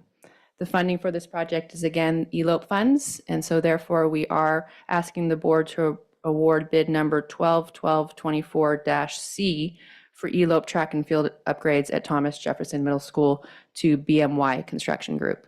Thank you. Thank you, Director Cox. Now I open this item for public comment. Ms. Elizondo. If you wish to address the board regarding this item, please step up to the podium and state your name and city of residence. If you're joining remotely and would like to make a public comment, click on the reactions icon located at the bottom of your screen. In the reactions window, click on the raise hand button and wait for your name to be called. Speakers will be allowed to address the board in the order they approach the podium or appear on our screen. Okay, seeing none come forward, I close public comment. Trustees, do you have any questions for staff? I just, go ahead. Just came to my mind right now. I'm looking at the completion of the project will be June. And you know where I'm going with that, right? You know, promotion ceremonies. I'm pretty sure you guys have a plan B in case there's a delay. Can you share that with us now? I mean, yes. May I? So this, oh, go ahead. Please, I just want, we are working on a plan B for promotion ceremonies now. We are not planning at this point, I don't think, to have them in the middle school facilities as we have done in the past. We're looking at alternative options right now. We feel like that's the really only responsible thing we can do.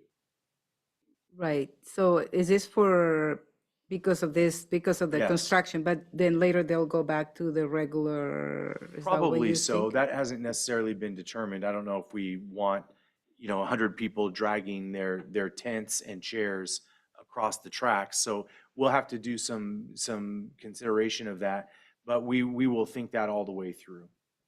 Because there's like TJ, they have at least 400 kids and there's families everywhere. So that's the only thing that came And- to my mind. And I'm just was wondering what the plan B was for that. So that's fine. Thank you.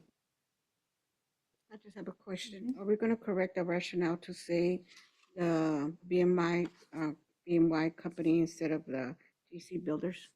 Yes, that needs to be corrected. Thank you for that. See no other comments from the board members. I now entertain a motion and a second to approve item 13A3. Please state your name when you make a motion and second the motion. Trustee Ahmad, go ahead. President Seibert approved the motion 13A2, is it A2? A3 for Jefferson, 12-12-1224-6-C for Thomas Jefferson School Track and Field Upgrade. Thank you, Trustee Salazar. Trustee Ahmad, second. Thank you, Trustee Ahmad. It has been moved in by Trustee Salazar and seconded by Trustee Ahmad to approve item number 13A3. Ms. Lozano, will you please vote the board? Yes, sir. And for the record, I wanted to clarify that the rationale has been corrected before the meeting was made open to the public. Before we corrected it on Friday, before we opened it to the public. But because the packets were printed on Wednesday, we did not, the packet was misprinted, but in the public, it shows the correct construction company, BMY. Okay. For the record, sorry. Now I'll poll the board. Sorry. Trustee Castillo? Yes. Trustee Duque Martinez? Yes. Trustee Ahmad? Yes. Trustee Cortez? Yes. Trustee Dybert? Yes. Trustee Fleek? Yes. Trustee Salazar? Yes. Clerk Mendoza? Yes. And President Seibert? Yes. President Seibert, I counted 9 ayes, 0 nays, 0 abstentions, and 0 absent. 2 of the votes were preferential. Thank you. Item number 13A4, award bid number 121224-D for Madison Elementary School, two-story building. Superintendent Lyle. So President Seibert, Clerk Mendoza, members of the board, I think we're getting pretty good at this point, but we know the importance of this particular item. So Director Cox, if you would. Good evening again, and this is the last time. So the project scope for this bid is the construction of a new two-story building at Madison Elementary School. This new building will include classroom spaces for 6th through 8th grade students, as well as spaces for STEM and art classes, an administration office, student and staff restrooms, a small kitchen and serving area. The project also includes expanding the parking lot and adding a student drop-off pickup area. A bid was issued by the district on December 12th and December 19th. Bids were received on January 22nd. We received 8 bids for this project, so a great turnout. All bids were reviewed, and it was determined that Davis Moreno Construction was the lowest responsive and responsible bidder with a bid of $13,500,000. The estimate was $14.5 million. The funding for this project is from Fund 41, and therefore we are asking the board to award bid number 121224-D for the new two-story building at Madison to Davis Moreno Construction. Thank you. Thank you, Director Cox. And I open this item for public comment. Ms. Elizondo. If you wish to address the board regarding this item, please step up to the podium and state your name and city of residence. If you are joining remotely and would like to make a public comment, click on the reactions icon located at the bottom of your screen. In the reactions window, click on the raise hand button and wait for your name to be called. Speakers will be allowed to address the board in the order they approach the podium or appear on our screen. We do not have any. Thank you. Seeing none come forward, I close public comment. Trustee, do you have any questions for staff?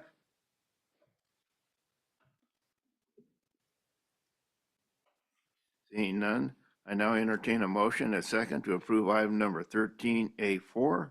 Please state your name when you make a motion and second the motion. Trustee Ahmad, make a motion to approve 13A4 as stated. You. President Seibert, I second the motion.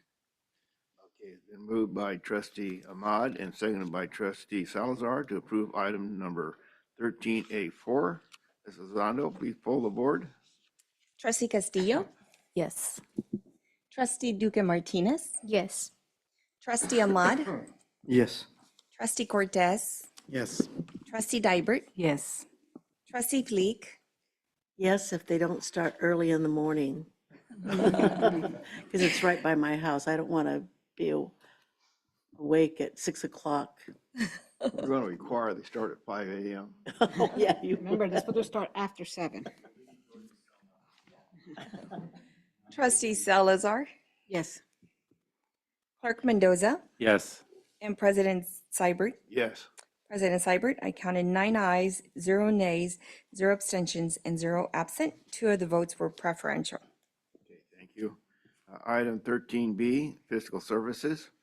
Item number 13B1, approve 2023-24 audit report. Superintendent Lyle. So President Seibert, Clerk Mendoza, members of the board, as we transition to this item, I just want to make the comment that it's been really important for us to keep a facilities master plan and list moving forward. You see the items we approved tonight. We've been very creative in getting there. It's an awful lot of work, and we appreciate having the structure and having the focused priorities from our trustees to get there. So having said that, CFO Garcia, the floor is yours. Thank you. Good evening, President Seibert, Clerk Mendoza, trustees, and Superintendent Lyle. As every year, we have to perform an audit on our financials.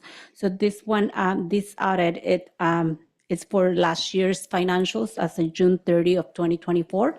So we have to, part of the requirement is that we submit the audit to the State Controller's Office by December 15.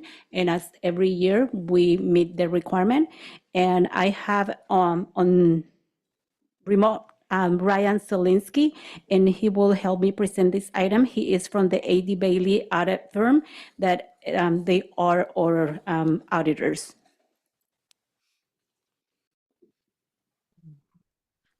Good evening, everyone, members of the board. Oh, it looks like you have my PowerPoint. Great. So can everyone hear me? Yep, perfect. Okay, so we just have a couple slides, a couple PowerPoint slides to go over. So again, thank you, Aurelis. My name is Ryan Zielinski. I'm with Eide Bailly. Just a little bit about us. We've been around for just over 100 years. We have offices nationwide in the United States. We opened an office in India about 5 years ago, actually. So, we're a nationwide CPA firm. We kind of do everything a CPA firm that you can think would do. But our office in the Fresno office, we strictly deal with K-12 audits. This is what I do day in, day out, every day. So as all I've done for the past 15 years or so, our office has one partner, two managers, and about a dozen auditors or so. So, and our ranges, years of experience ranges from 5 years up to 30 years. So we have a lot of experience doing K-12 audits. If we can just go on to the next slide. Perfect. So the audit phase is historically it's been about 2 or 3 phases. Usually in the spring and summer, we'll come out, we'll visit the actual school sites, we'll do some attendance testing, some ASB testing. And then we'll make a trip to the district office, usually around April or May, and we're doing federal compliance, state compliance, internal control kind of stuff. And then at the final audit phase, usually around September, October, is after the books are closed. Then we come in, we look at the cash, bank statements, AP, AR, all the stuff that deals with the numbers. And that's the audit phase. So we did add another phase to it. It's a remote phase. It's basically the audit guide and the audit procedures that we have to do. Tends to grow and grow and grow and grow. It never seems to get easier. I think the audit report now is about 120 pages for your district. 15 years ago when I started, it was 70 pages, right? Or roughly, right? So there's lots of information that's been added to the audit report. And it just seems to be going that way as we're going to go into the future. Okay, so next slide, please. The components of the audit report, these are kind of the main sections of the audit report. The first one is the auditor's report. Basically this letter or this report it's page 1 of the audit report. It's what everyone kind of goes to, but basically what it says is the district's financial statements are audited. These amounts in the audit report have been audited by us. It's our opinion that they're materially stated correctly, and it's about 3 pages or so. A lot of information in there, but essentially the district got a clean audit, no issues, no audit adjustments. Those numbers are good in our opinion. Immediately after that is the management's discussion and analysis. This is the kind of the cliff notes of it. It's kind of it's only about 10 pages or so. It has kind of this is what this year is, this is what last year is. After that is the financial statements, and then furthermore after that is the notes, and then a couple supplementary schedules that were required to be in the audit report. And then at the very end, there's a summary of auditor results. Spoilers, you did great. No findings or anything like that. So if we can go on to the next one. So GASB, that's kind of the Governmental Accounting Standards Board. When they issue new standards or statements, that's kind of what dictates what the district, how they report stuff. This year, there was a new one, GASB statement number 100. All that really did, no impact on the district this year. All it really does is it clarifies when certain things happen, how we have to report them in the audit report.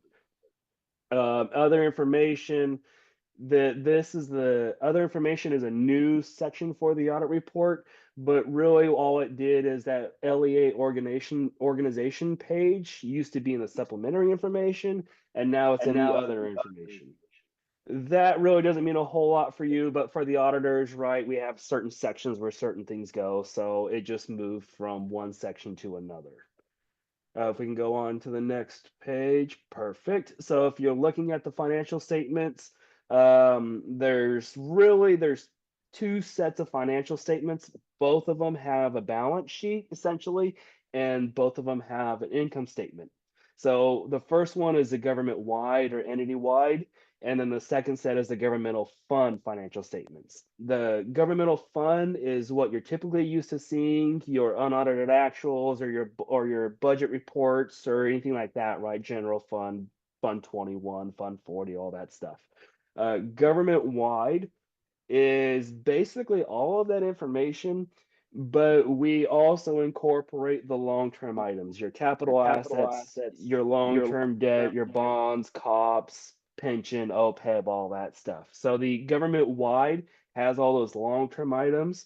Your governmental funds don't have that information. And that's okay. That's just how the accounting standards for each of those are.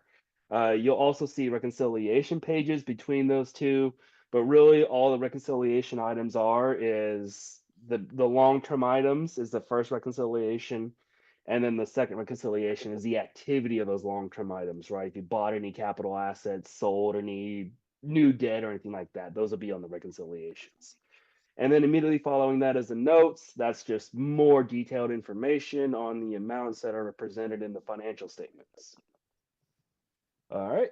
So on the statement of net position, this is the first statement. This is the entity-wide one. So what you'll see is you'll see your assets, your capital assets, some deferred outflow items. And then below that, you have your liabilities, deferred inflows. Net position is basically what's left over after everything, after all of your assets minus your liabilities. Again, this is a very top level. There's a lot of information that goes into that, but this is kind of what the amounts are. Capital assets increased about $25 million due to ongoing construction costs, primarily. And then long-term liabilities, again, your COPS and bonds decreased about $10 million. OPEB decreased about $400,000. Net pension liability increased 38.6. And then your other liabilities, if you have like compensated absences, other retirement benefits, some things like that, all kind of fall into other. So that's kind of the activity of it. We didn't see anything that stood out to us. It's just kind of that's where the numbers fell. So if we can go on to the next one. Okay, now this is just a summary of these are your governmental funds, right? So we're not going to have capital assets, long-term debt, all that stuff in there. So these are your governmental funds. You'll see most of them have like the general fund, the building fund, the columns. Well, there's one column that says all other funds. Those are an aggregate of all of your smaller funds that don't necessarily meet certain criteria to be presented separately. So like all of the funds, that's going to be like your cafeteria fund, and Fund 40 maybe, something like that. The ones that just don't get presented separately. But in this tab or in this slide, this is just kind of the activity where things, total revenues, total uses, expenditures. Nothing really outside of the ordinary.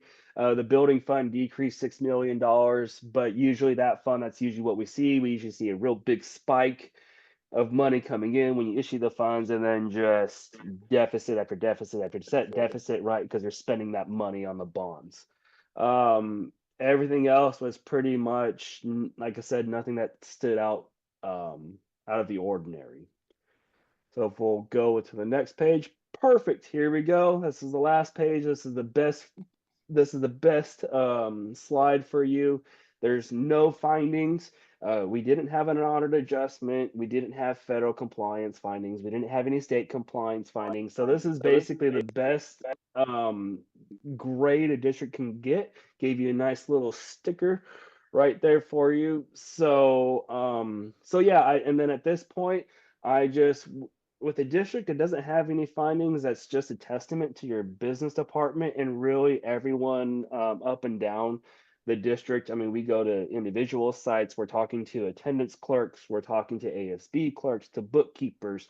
So we're talking, all we go down from the individual sites to the district office, right? So to not have a finding at any of those stages is really just an amazing accomplishment.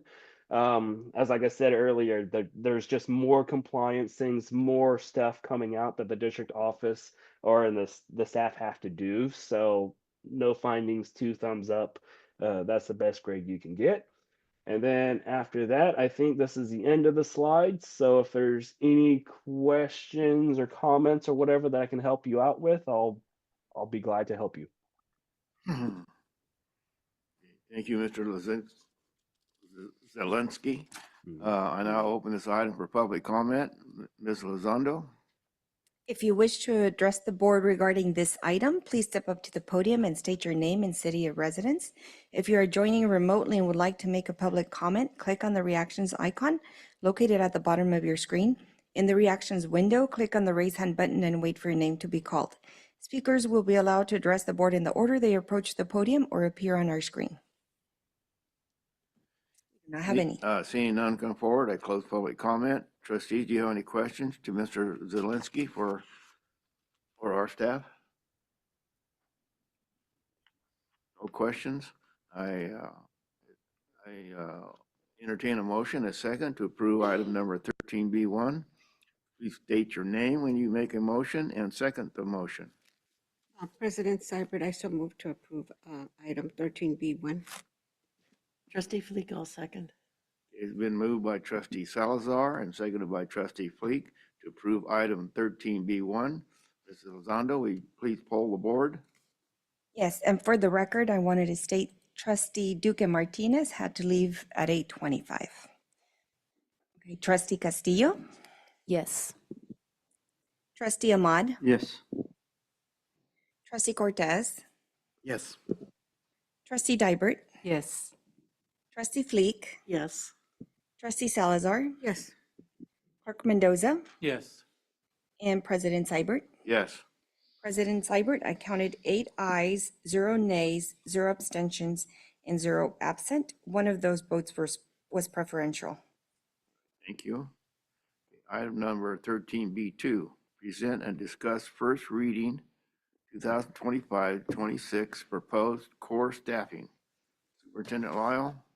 So President Seibert, Clerk Mendoza, and our trustees and members of the public, we bring this item to you every year, and recently, because we've tried to really scale this down and we've begun a pretty rigorous process of how we get to this point, far more analytical and far sharper a process that we start far earlier than we ever did before to get to this stage. And so tonight, as a reminder, we are asking for this as an approval item. So with that, I give you CFO Garcia. Good evening again. And as Superintendent Lyle said, it's an annual item that we bring to you. And I'm gonna, you have the slides, right? Very good. And so I wanna go through some information. So you're getting all the information to make a decision to approve this item. So this proposed core staffing is for next year, 25-26. And so as Superintendent Lyle mentioned it, we started the process early in November, and we went through every single vacant positions that we were able to identify that either we are hard to, like we have it vacant for many years and we cannot find employees. So, or it's just positions that we don't need anymore. So we did a very good job, and I'll say the superintendent executive cabinet did pretty good job identifying positions so we can reduce those positions and add positions that we really need. So we are adding 42.99 new FTE that it's estimated to cost about $3.5 million. In management, we're adding 2 new FTE, certificated 6.8 new FTE, and classified 3419 new FTE. And I'll go in more detail of each of those. We're also closing or frozen 29.125 FTE in management 9 FTE, certificated 11 FTE, and classified 9.125 FTE. So for management positions, the 2 new FTE that we're adding is for the special services coordinator. Currently, we have 2 positions, and the rationale behind that is we want to make it as a pyramid system, and so we want to have one for each pyramid of the coordinators, and that is going to be paid with LCFF funds.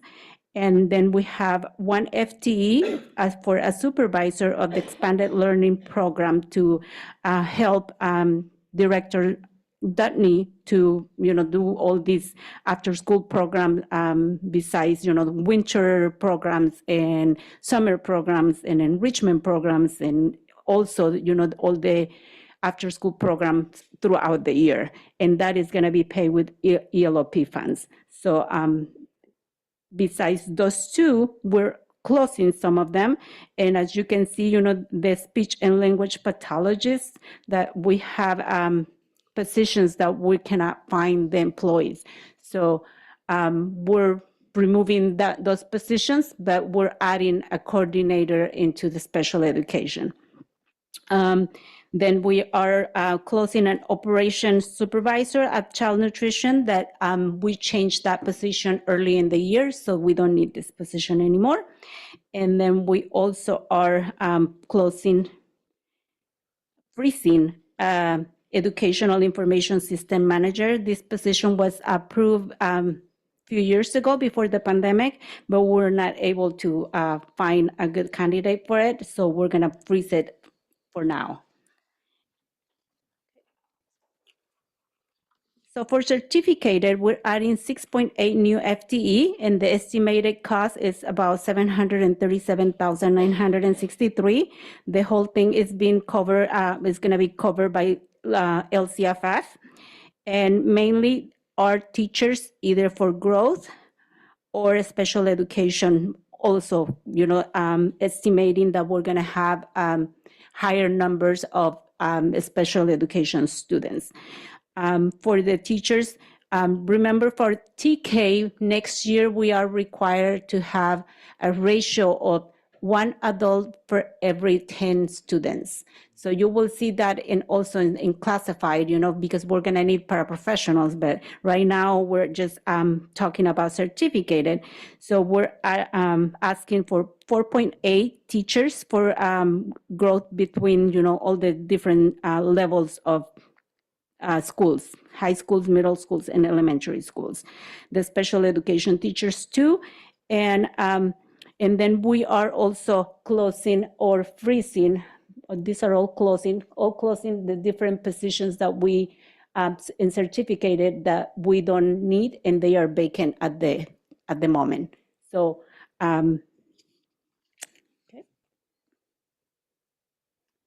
Here are the classified positions. We're adding 34.19 new FTE. The estimated cost is 2.4 million.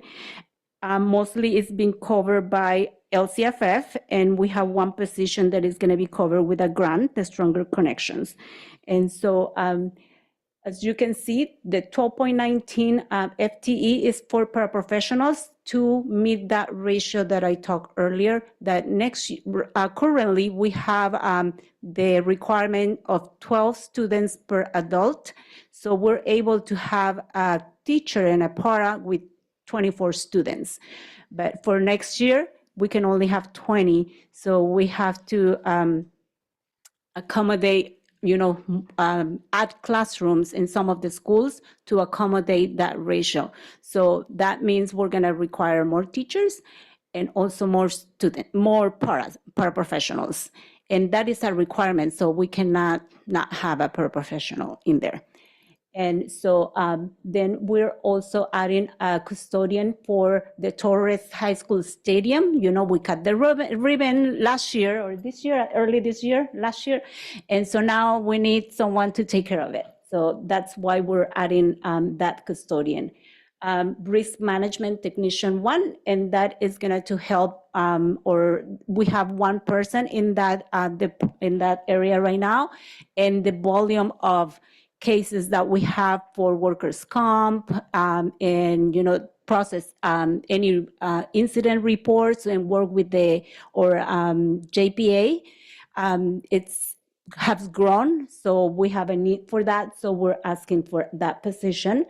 The family liaison and student attendance, that one is to go to Howard and Dixieland. So, and Director Crafton asked for that position, and is being paid with the Stronger Connection grant.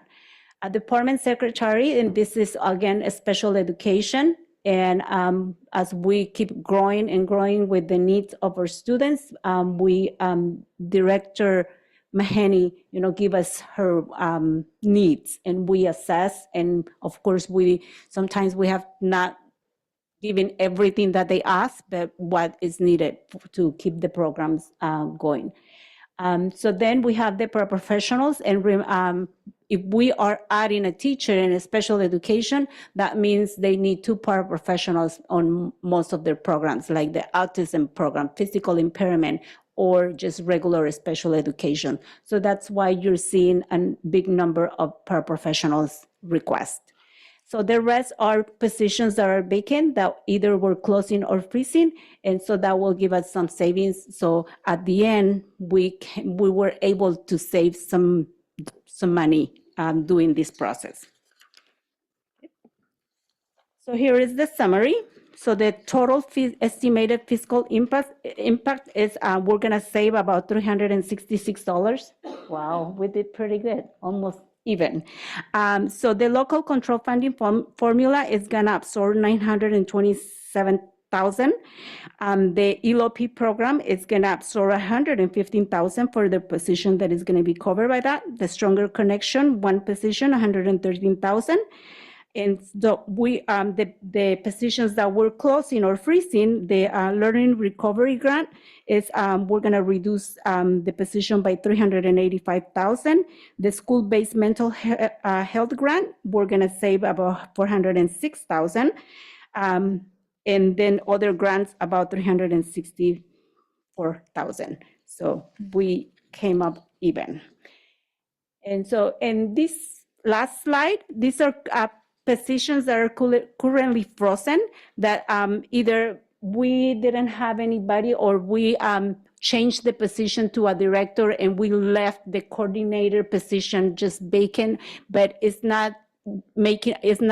don't have a budget in the financials.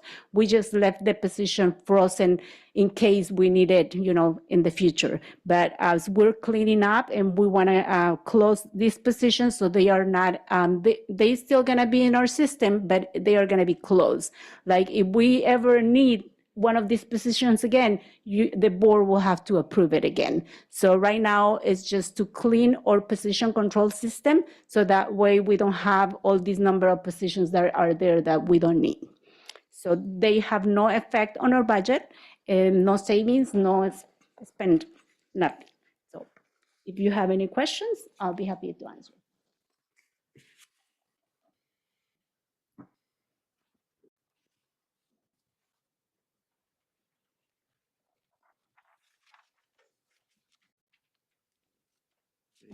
Thank you, CFO Garcia.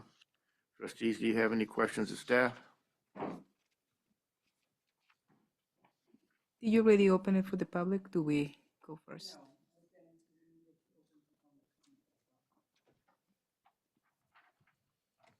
We're not. You don't have it here. You have it here? Yes, I do. If you wish to address the board regarding this item, please step up to the podium and state your name and city of residence. If you are joining remotely and would like to make a public comment, click on the reactions icon located at the bottom of your screen. In the reactions window, click on the raise hand button and wait for your name to be called. Speakers will be allowed to address the board in the order they approach the podium or appear on our screen. do not have any participants who wish to address the board on this item. Now you can ask for a motion in seconds, sorry. Yeah, it's an information item.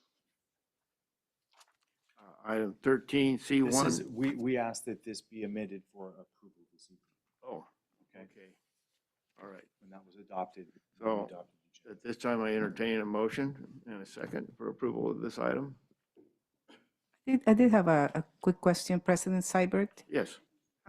Regarding the speech and language pathologist, I heard you said, CFO Garcia, you said that one of them you're closing and there's 6 that are being frozen, and that's because the lack of, you cannot find candidates that candidates, fit. yes. Okay, but how are we serving the students that require the service? Remember that we have contracts from consultants.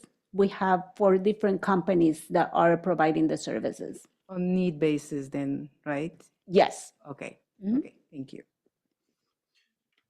Trustee Dybert, it's all through telehealth, and it's according to every student's service is predicated by the group decision in their IEP meeting.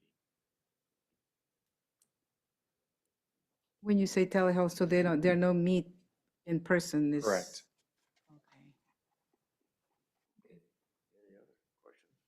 Now we're just going to move the motion. Okay, entertain a motion and a second on this item. President Seibert, I so move to approve the first reading, or this is for approval, right? Approval, yes, Approval. ma'am. For approval of proposed course staffing for 2025-26.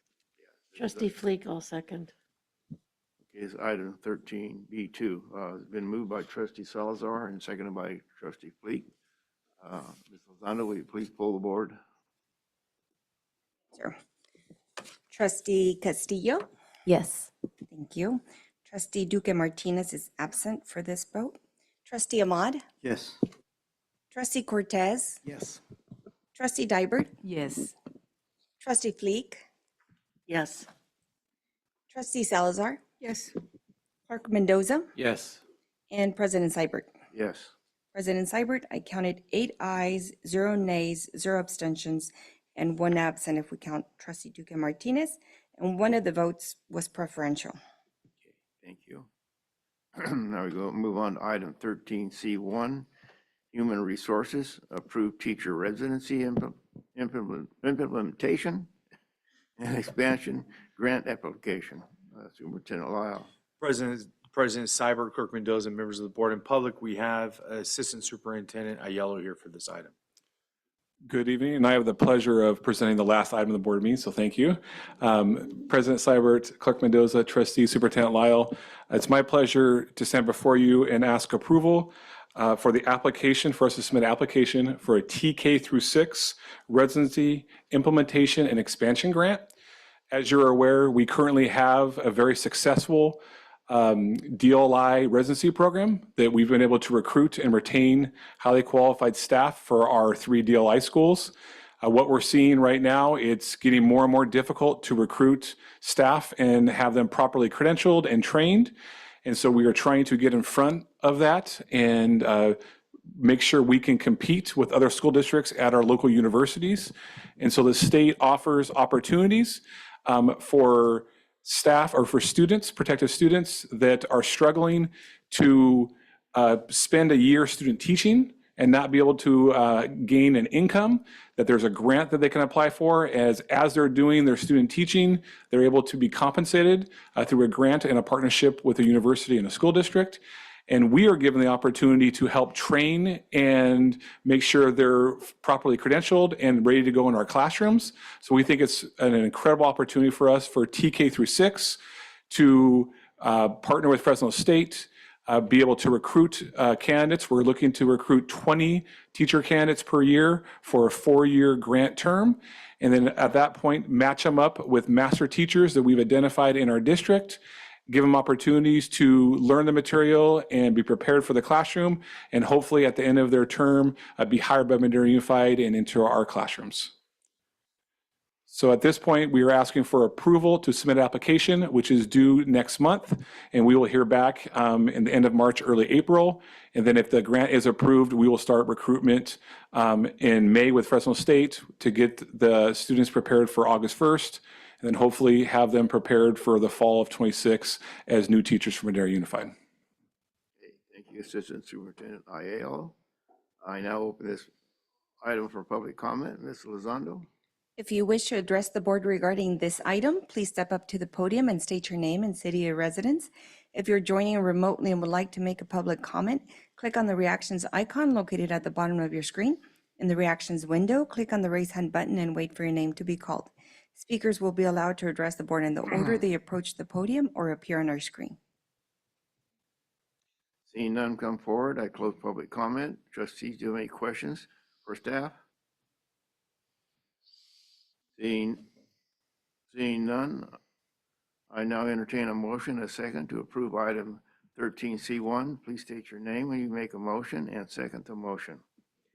Trustee Fleek, I move to approve 13C1, the teacher residency implementation and expansion grant application.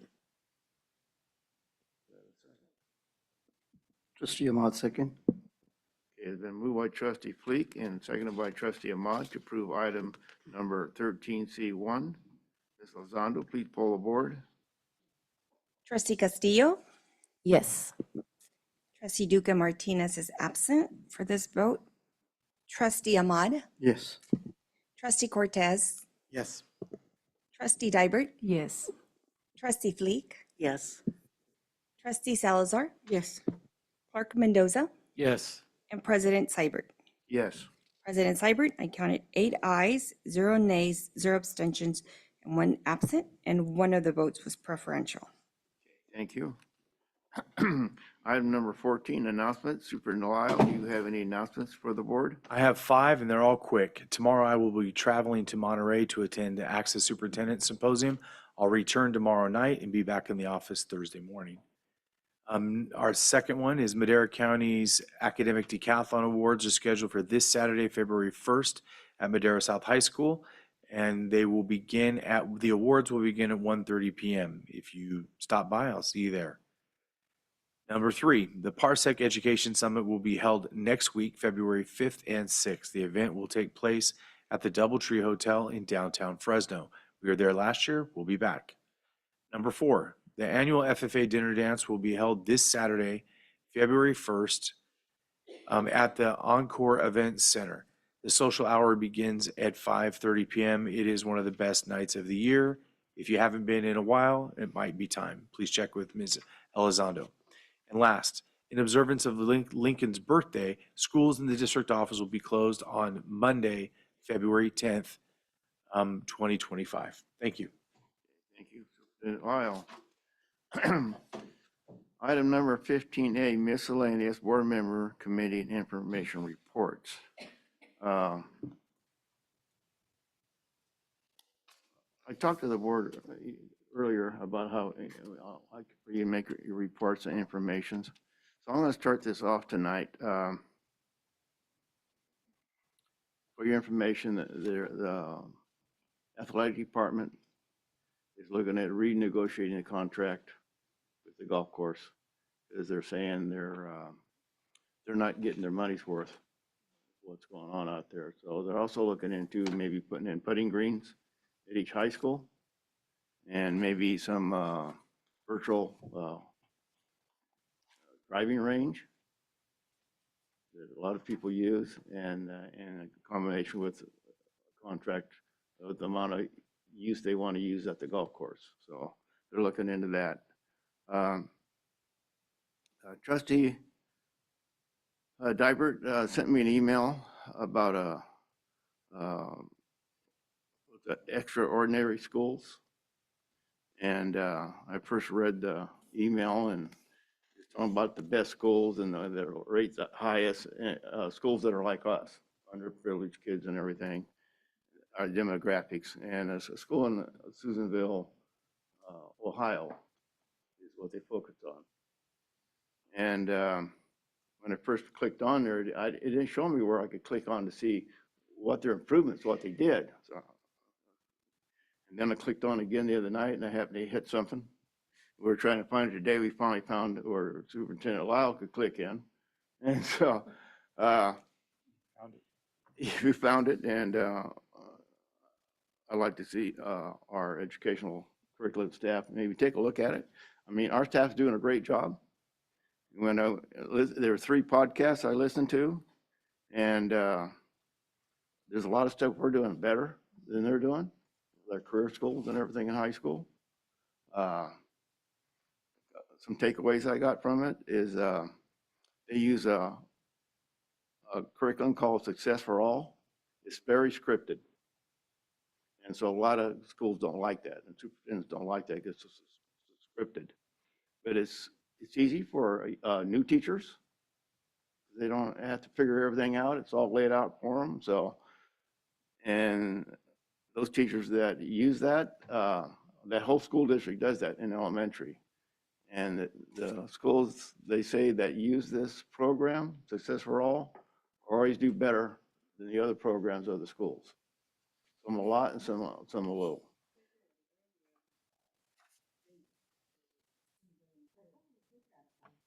Yeah, I don't know if we ever use Success for All, but so the takeaway is like new teachers, it's easy for them. And after a few years, they got the flexibility to add things. And so I know we lost like 20 some teachers that we didn't reinstate after their first year or two. They weren't doing good. But this, you know, might save some of those teachers if we go that way. But we have teacher mentors, and that's probably working really good. So I don't know if we need that or not. But it's, you know, it's something we can listen into. They use phonics. What drove them to go to this program is that the state mandated that after 4th grade, the kids had to meet standards to go on to 5th grade. So everybody panicked, and so this school district went into this program. And they've been very successful with it in elementary. Their elementary is preschool through 4th grade. Their middle school starts in 5th. They didn't have a lot, they weren't getting the success in the middle school. And they found out, well, they need to keep teaching reading and writing. And so they've had to adjust. And they have counselors, I guess, follow the students when they enter school. They have the same counselor or adult watching them all the way through school. So they've got somebody that the kids know, that's always know where they're at. And they also, when they're teaching their standards, some kids may be at 70% today, some might be at 80, some might be at 90. So what they're saying is they meet the kids where they're at. So if a kid's at 70, he's working to get to 80. A kid at 80 is working to get to 90. So the students are taught a little different. So I look at it as like a mastery program. And so it's very interesting to me. They have mentors for the kids that help. I know we have a lot of programs, a lot of help our district does. In their high school, they got 60 hours that they can get college credit courses. And I think that pretty much covers it. But, you know, when we have infirmary reports, if you got items like this is the time to bring these kind of items forward that we can talk about it. And staff's here. We're just not talking to ourselves. And, you know, our staff can look at this and maybe they come back and give us some information if they found anything out and give us an update of what they think, you know. And it can improve our program, maybe. Some of those things I think can. But, you know, we have an outstanding curriculum staff and things they're doing. I know they're focused on best practices. So they got a list of all these practices that people implement. And so they look at the ones that are most effective, and those, I know those are the ones they're focused on. So, so that's all I have on that. Does anybody else have any information or reports to share with the board? And thank you, Trustee Dybert, for sending it. Superintendent Lyle, also, I really like when I hear, I find articles like that that maybe can support. I know we went to, last year to the Parsec conference, and we learned, Trustee Cortez and I sat at the same breakout session, and we learned about UC Merced and the math, and we got so excited. I'm so glad that Assistant Superintendent Sissel went, and she's involved with that. I know she's going to present this year. So those are things that, one way or another, we ought to look into. And if we are more advanced, good for us, makes us feel better. And if not, that will be something that we can work on. So I have a couple of things that are important. And thank you, President Cyber, for reminding us, because we build our agenda items out of this report. I met with Director Suzanne Dutney and Assistant Superintendent Sissel to learn about how the ELOP and ASP supports the district academic goal. They were very patient with me. They gave me the kindergarten style information, and I did learn a lot. If you have not sat down with these ladies, I encourage you to learn a little more of what the ELOP is doing tremendous work to support our students and our families, I think, with a lot of enrichment programs. And I don't have any questions on that. The only thing that I would like for staff or maybe the board to talk about is we have contracted with Teaching Fellows and I don't remember how many years to provide the after-school program. And we spend on after-school program, I think the budget was $10 million. Is that correct? $10 million.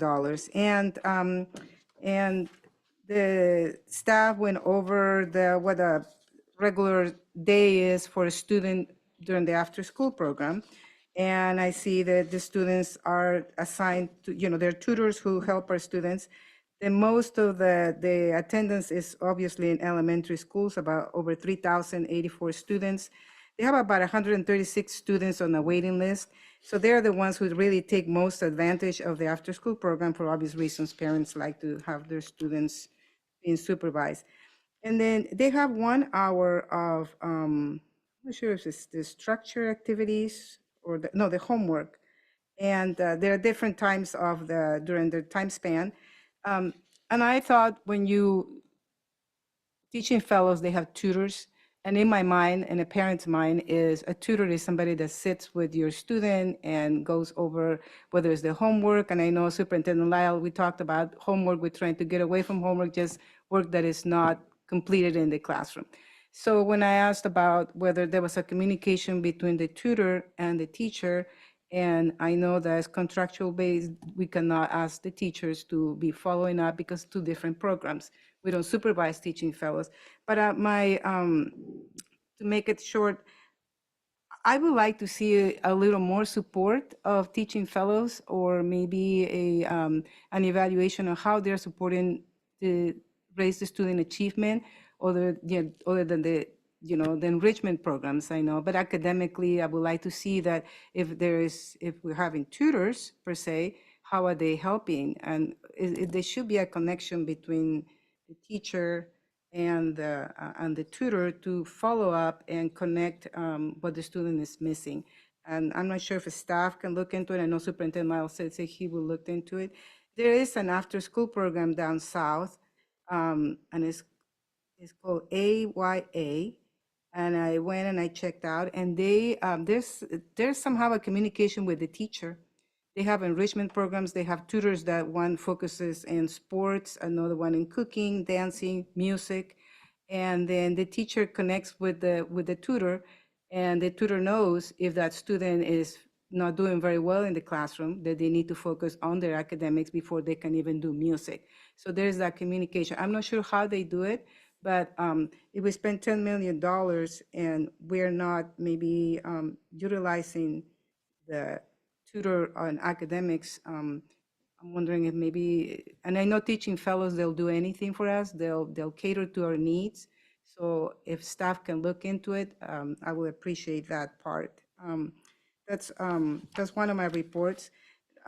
Yesterday, I attended the DLAC meeting, and Director Ochoa provided the MUSD English learner data. And I just, without going over it, because I'm pretty sure that Trustee Salazar has a report, just want to let you know for information, George Washington has the higher number of higher percentage of English learners on 70%. James Madison has 50%. Millview has 51%. Ripperdan 69%, and Sierra Vista Elementary has 53%. There was a data that was given. I'm pretty sure that the trustees want to see. They show also the percentages of students that are on the LPAC that are level 4. And it's very interesting. I would like to see a little more data, but I'll discuss that with my meeting with Superintendent Lyle later. So those are my only 2 reports I have. Thank you.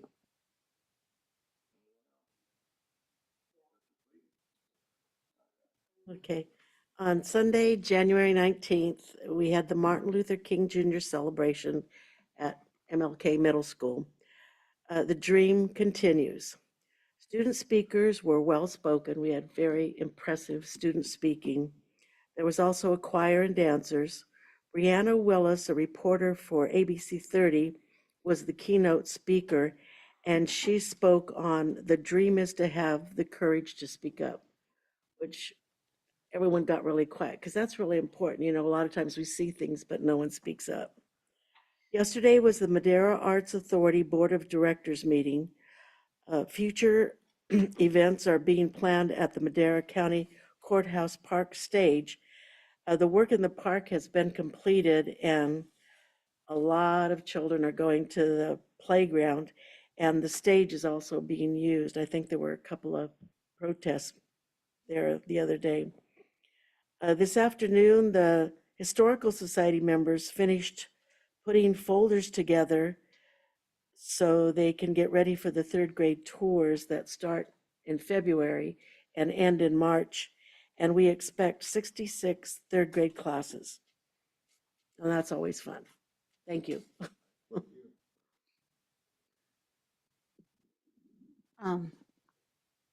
Like Trustee Dybert said, on the DLAC that we attended yesterday, first of all, Director Shoa started out with, and Superintendent shared with the reassuring some of the parents of all the turmoil that's going on right now, and some unsettling feelings they have, and some of the students, some of the parents, which was good.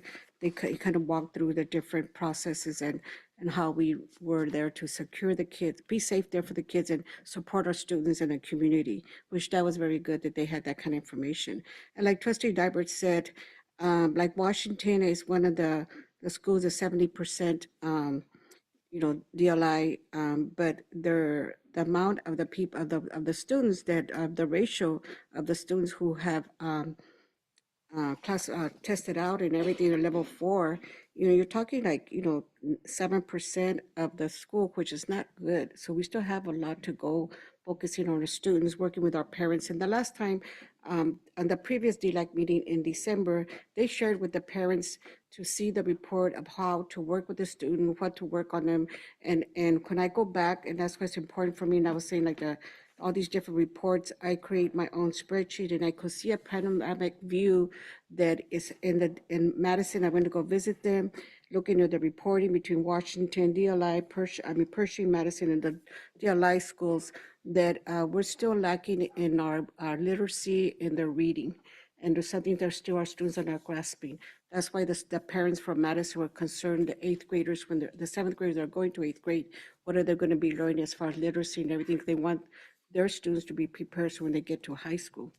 And so those are things that I know we still need to work on, but in our dual language, these parents are very dedicated. I'm not saying our other parents are not, but, and they're looking for that information and direction, and they take direction very well from us, and different courses that we offer to help them, in different stages, and how to show love to your child, how to read, what courses to help them learn, and all those things, and they look into those. But it was a good meeting yesterday, and I thank the directors and Superintendent Lyle for sharing with our parents. Thank you.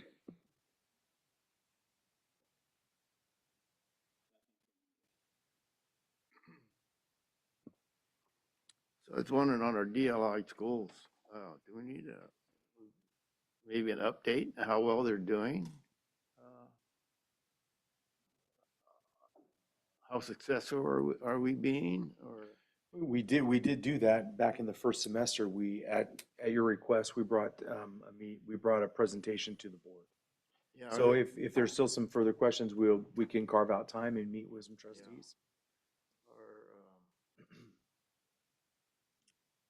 Are we getting to where we want to be? Some of the gains at Madison were the highest in the district, yes. All right, thank you. Now, advanced planning, number 16. The next regular board meeting is scheduled for February 11th. Okay, are there any suggested future agenda items from the trustees?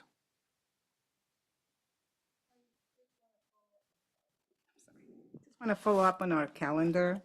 You know, the December meeting, we decided we were going to talk about what reports and, have an advanced planning on our board governing calendar. And I thank staff for providing this to us at the dais, because then we can look at it every time we want to request something and look at a month if it's too overwhelming. But I would like to ask Superintendent Lyle if he already has projected dates for the quarterly reports on student progress.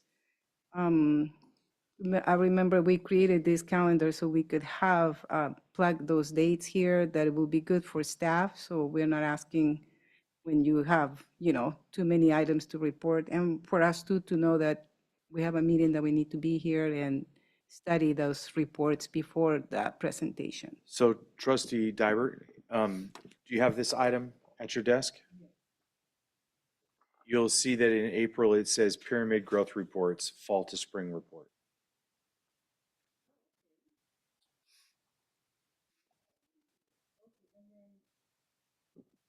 So where else, what other date do we have that listed under? I'm scanning. I haven't studied this since before winter vacation, but we could certainly look through this and make sure that they're all in there, to your point. Yes, and then one other thing too that we discussed and I requested was, along with the growth, I would like to see, we talked about the Me to Be report and how important is the parent input and participation and awareness where the students are. So would that be included also at that time? I don't know why a Me to Be report wouldn't really be germane to that. Those are for individual families. I got mine in the mail. They came to me. So, and we've used them with our parent conference just this week. So I'm not sure why the Me to Be report would go into the pyramid reports. That's for one student with one family. And the pyramid report is all the schools in that feeder system. So it's, thousands of students. Right, but I think as Trustee Cortez mentioned before, I'm not sure Trustee Salazar, whether those are being faithfully followed by all staff. Is that something that you can ensure that every school? Yeah, I want to hesitate to give you a clear answer on that, not because I want to be vague, but because I'm not in the space where I can verify how teachers and parents are utilizing this report for conferences. Ms. Rodriguez and I can have a discussion on that, and we can put a follow-up in our newsletter on Friday. That would be great. I would like to know, some type of report, whether, the schools are following and the parents are being participant, they're coming to other conferences and they're aware, and the student as well, so they can take ownership of their own education too. We recognize there was a desire to see some tracking and accountability, and I know Ms. Rodriguez has worked on that. We can put something together for our Friday newsletter. Thank you. Okay. I got a question on that. Teachers used to go over the standards with the parents. So are they doing that instead of the Me to Be, because that's what they're used to, possibly? No, sir, I don't believe so. I think they're using the Me to Be. Trustee Cortez? Yeah, I just wanted to piggyback a little bit on what Trustee Dybert shared and her concern regarding me to be. As far as the pyramid growth reports, those to me seem like pretty much sort of a lag indicator. And some of the lead indicators, which to me is the activity that goes behind those goals. One of them that's really important to me would be the Me2B reports, and maybe getting some kind of tracking as far as, for lack of a better term, sit-down rate or completion rate that teachers are completing. I know that there's, unfortunately, yes, there are a lot of parents that don't attend their parent-teacher conferences, but for those that do, I think it would be useful information to see. It would be interesting data to look at how many parents are actually coming in, and of those parents, how many parents are, completing how many of those parents are being walked through, or is the teacher going over the Me2B report with them? So yes, that's I think that's valuable information that we can analyze. So is that are we thinking that's the same item as the pyramid reports, or an addition to that? Or do you, I want to parse this out, because the Me2B never goes away. There seems to be a real belief that this is the difference maker that we're not utilizing, and I don't want that to persist any longer. I want to address that and make sure we like nail this. I want to nail this all the way down into the wood here. So when we're doing a pyramid report about the thousands of kids, we'd like to know some data, if we can track it, as to how well parents are attending their conferences, and how well also teachers are sharing the Me2B report with those parents in those conferences. Right, some supplemental information, yes. Okay, I see. Thank you. Okay, well, to reassure, different parents that I have in different sites have shared with me in their teachers' conference, 100% they used the B2B, which was good. I think I shared one with you. And it does show the NWA scoring, and like you guys have read it, and how they're doing the students. So they have been getting better at it. If it's 100%, I don't know, but out of like 30 parents that they automatically already text me, they had the conference, and I don't ask them how their son did or daughter did, unless they have an issue, but they said Me2B, yes, and they do a check. So that's been done. I thank you very much for putting that word out there. And I understand when my fellow trustees say that it's more for an accountability, as I'm sure you understand. But one thing that I have asked before, and it's because it's in our counselors for our students in our high schools. I know they were working on a book, kind of like a process book that they go through and everything. I want to make sure that we are working with our students and preparing them for college, especially right now. We have FAFSA coming up and all those things. And I know we have some classes that we do for parents and everything. But I want to see these, when I walk into Torres or Madera High, I want to see posters everywhere. FAFSA this day, college this day. I want to see it everywhere. I don't want them to have to click on, yes, we click on the computers, we click on our tablet, we click on our phones, but they should be posted everywhere. If you have like Torres that has glass mirrors or glass windows between the library and the counseling, those students, if they go into the library, they better see, hey, oh, FAFSA, I got to do it by March 1st. Those things, I want to see blurted out there.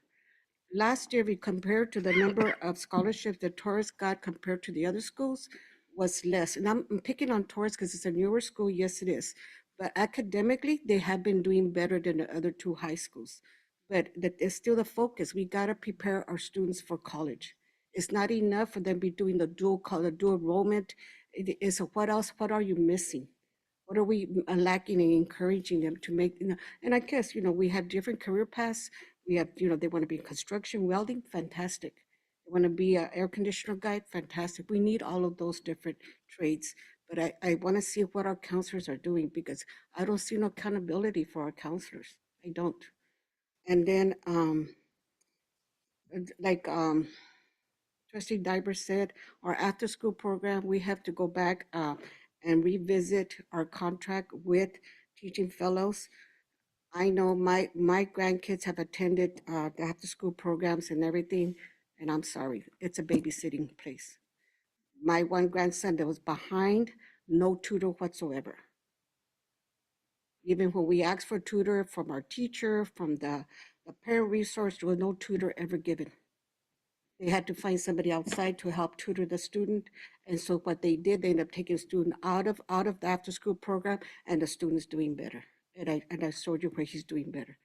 And so anyway, so we do need to look at that.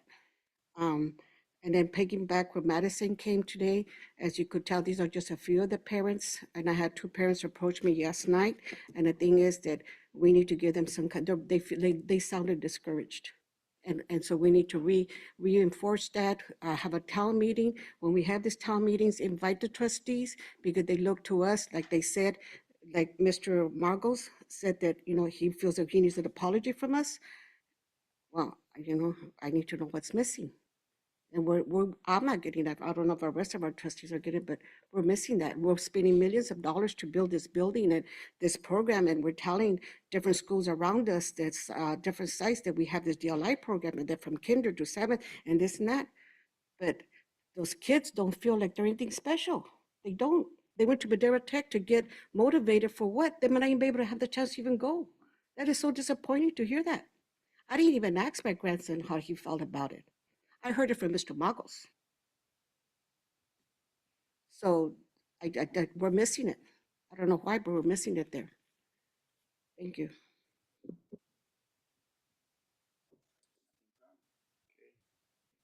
I want to quickly respond. Trustee Salazar, like, one of the last things we want to do is let you down or let them down. That's a school that means a lot to us. I think there's a whole bunch of us in here who put a lot of sweat and a lot of intent in the planning there. In our discussions with our dual language consultants, they have always been very clear about the nature of the minutes that are necessary to ensure that the second language really sticks and students have a high degree of bilingualism and biliteracy. And that can't be supported at MTech. And we have shared that this has come up a few different times. We've shared that a few different times. We've talked about it in here in public. As I'm saying it now, this is not the first time. It doesn't tend to register because if you're not at that stage with your child, it's not on your mind. And we need to make sure that that does register. One of the things that's been a challenge is that it's a very specialized program, and there aren't anybody else in the district that gets to go to Madison. And we know that there's a lot of our students, some of our families at Madison want to be able to avail themselves to everything else that everybody else gets, but nobody else gets to go to Madison. So we also run the risk of the way that looks to some of the other families as well. And we've heard that Madison is the only place where we're focused. There are people who feel that way in our community, and it cuts both ways. So it's a very delicate balance that we have to try to strike as district leaders. It's not always easy. We had a meeting, if I'm not mistaken, last spring. I believe we've had a meeting in the fall. And because of the very criticism that we heard this evening, we had a very professional document produced and sent home to all the families before winter break that showed a timeline of construction and a timeline of our work, and with a schematic of that work. We can certainly put that in the newsletter and share it with you, but we did send it to all the families at Madison. So if something is needed beyond that, we have addressed several of these issues. And the reality is, as you all know, as we've discussed many times, the time with DSA and their approval of plans has been lengthened dramatically in the last 2 years. There is no way to foresee that. No one in the state did. And so I don't want to blame anybody. It is just our reality. It can't be an excuse. We're doing what we can to be as fast as we can. And we received, if I'm not mistaken, just prior to winter break, the final approval of DSA, and it went right to bid. So, unfortunately, we did have a lag between when we put it out to bid and when we had a bid opening, because there was a vacation in there. But we had the bid opening where we popped open, the sealed envelopes and found out which was our low bidder. Our earliest opportunity to bring that to our board for approval was tonight. That was actually the fastest it could have been done. And that was laid out in the communication that went to the families as well. And that I knew because I'm on the facility, so I know how that, so and that I share with them. I go, hey, it's not the staff's fault. They're doing everything they can. So that I reassure them on that part. Just real quick on, I had asked about the SARS report card from last year. I'll send that to Cecil and to yourself, because I did my spreadsheet. And just two things that concern me the most of all the schools is of course, I'm sure you guys know, is the absenteeism that we have, the chronic absenteeism that we have in our school district, and the graduate rate. We have, from this report card, it showed Torres at 9.5. It showed Madera High at 9.6, 9.2, or 93.2 and 93.8 for Madera South. So those graduation rates that's why I'm concerned about the counselors. What are we doing with our students so we could get that rate up, because that's important for us as well, for our students. And the thing that's really tricky about SARC is the data is at the earliest 18 months old. So it's not what happened last graduation, it's what happened the graduation prior. And so we've seen a real uptick. We've moved into green and blue in a lot of categories that aren't reflected in the SARC that you're looking at. It's a kind of an antiquated process, and we ask for you to approve data is it 18 months old? Isn't that what it is about?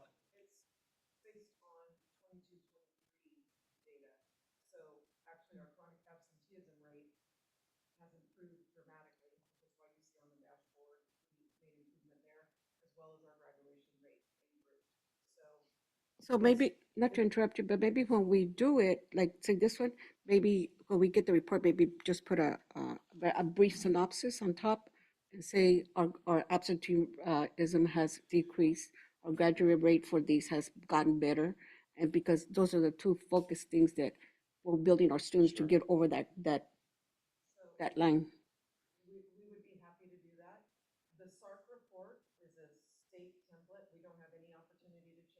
Mhm. At the request of the board president, we put together summaries Yeah. of the students. Now, if you want us to add a synopsis on top of the summary, on top of completing the SARC report, we will work to do that for you. No, I could look at the reports. I'm just saying, so that way, because then I don't have to say I have to meet with you afterwards just to go over the same thing, that we would have had a brief discussion right now. And That's what I'm saying.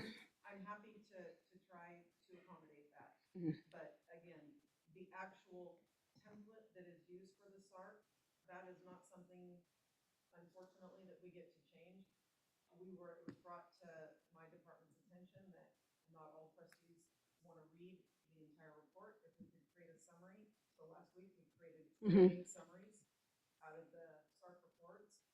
And from there, if you would like us to create a synopsis, not that it's clear enough at the top of every summary, we tried to make it clear. It states that this is 23-24 data presented in 24-25, because the data is Yeah. always rolling 2 years prior.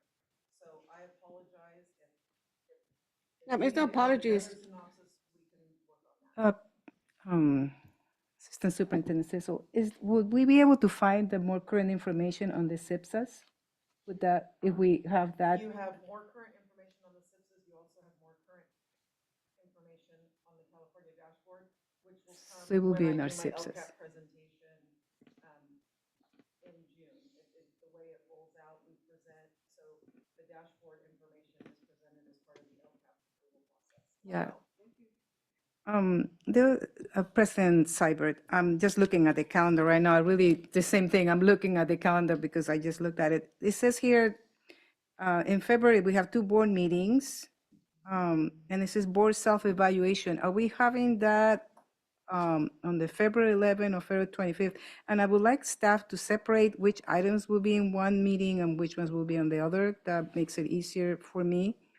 But we have a board self-evaluation listed there. Would that be at the next board meeting on the February 11th? I wasn't aware that we were having that. Excuse me, I have to look and see how we're going to do that. Okay. We certainly can try to delineate the difference between the meetings if we need to. We understood you wanted it by month, but if you want it by meeting, that's a little different. So we'll continue to refine this using your feedback. Yeah, and the same thing for the pyramid growth report. If it's going to be on the 8th or the 22nd, that will help me too. The way I know for sure, you don't need to be at that meeting. And we do have some NWA reports that are ready to be shared with you shortly. They were just finalized from the winter administration, and so I think they're available now, if I'm not mistaken. We'll be printing them in the next few days, I suspect.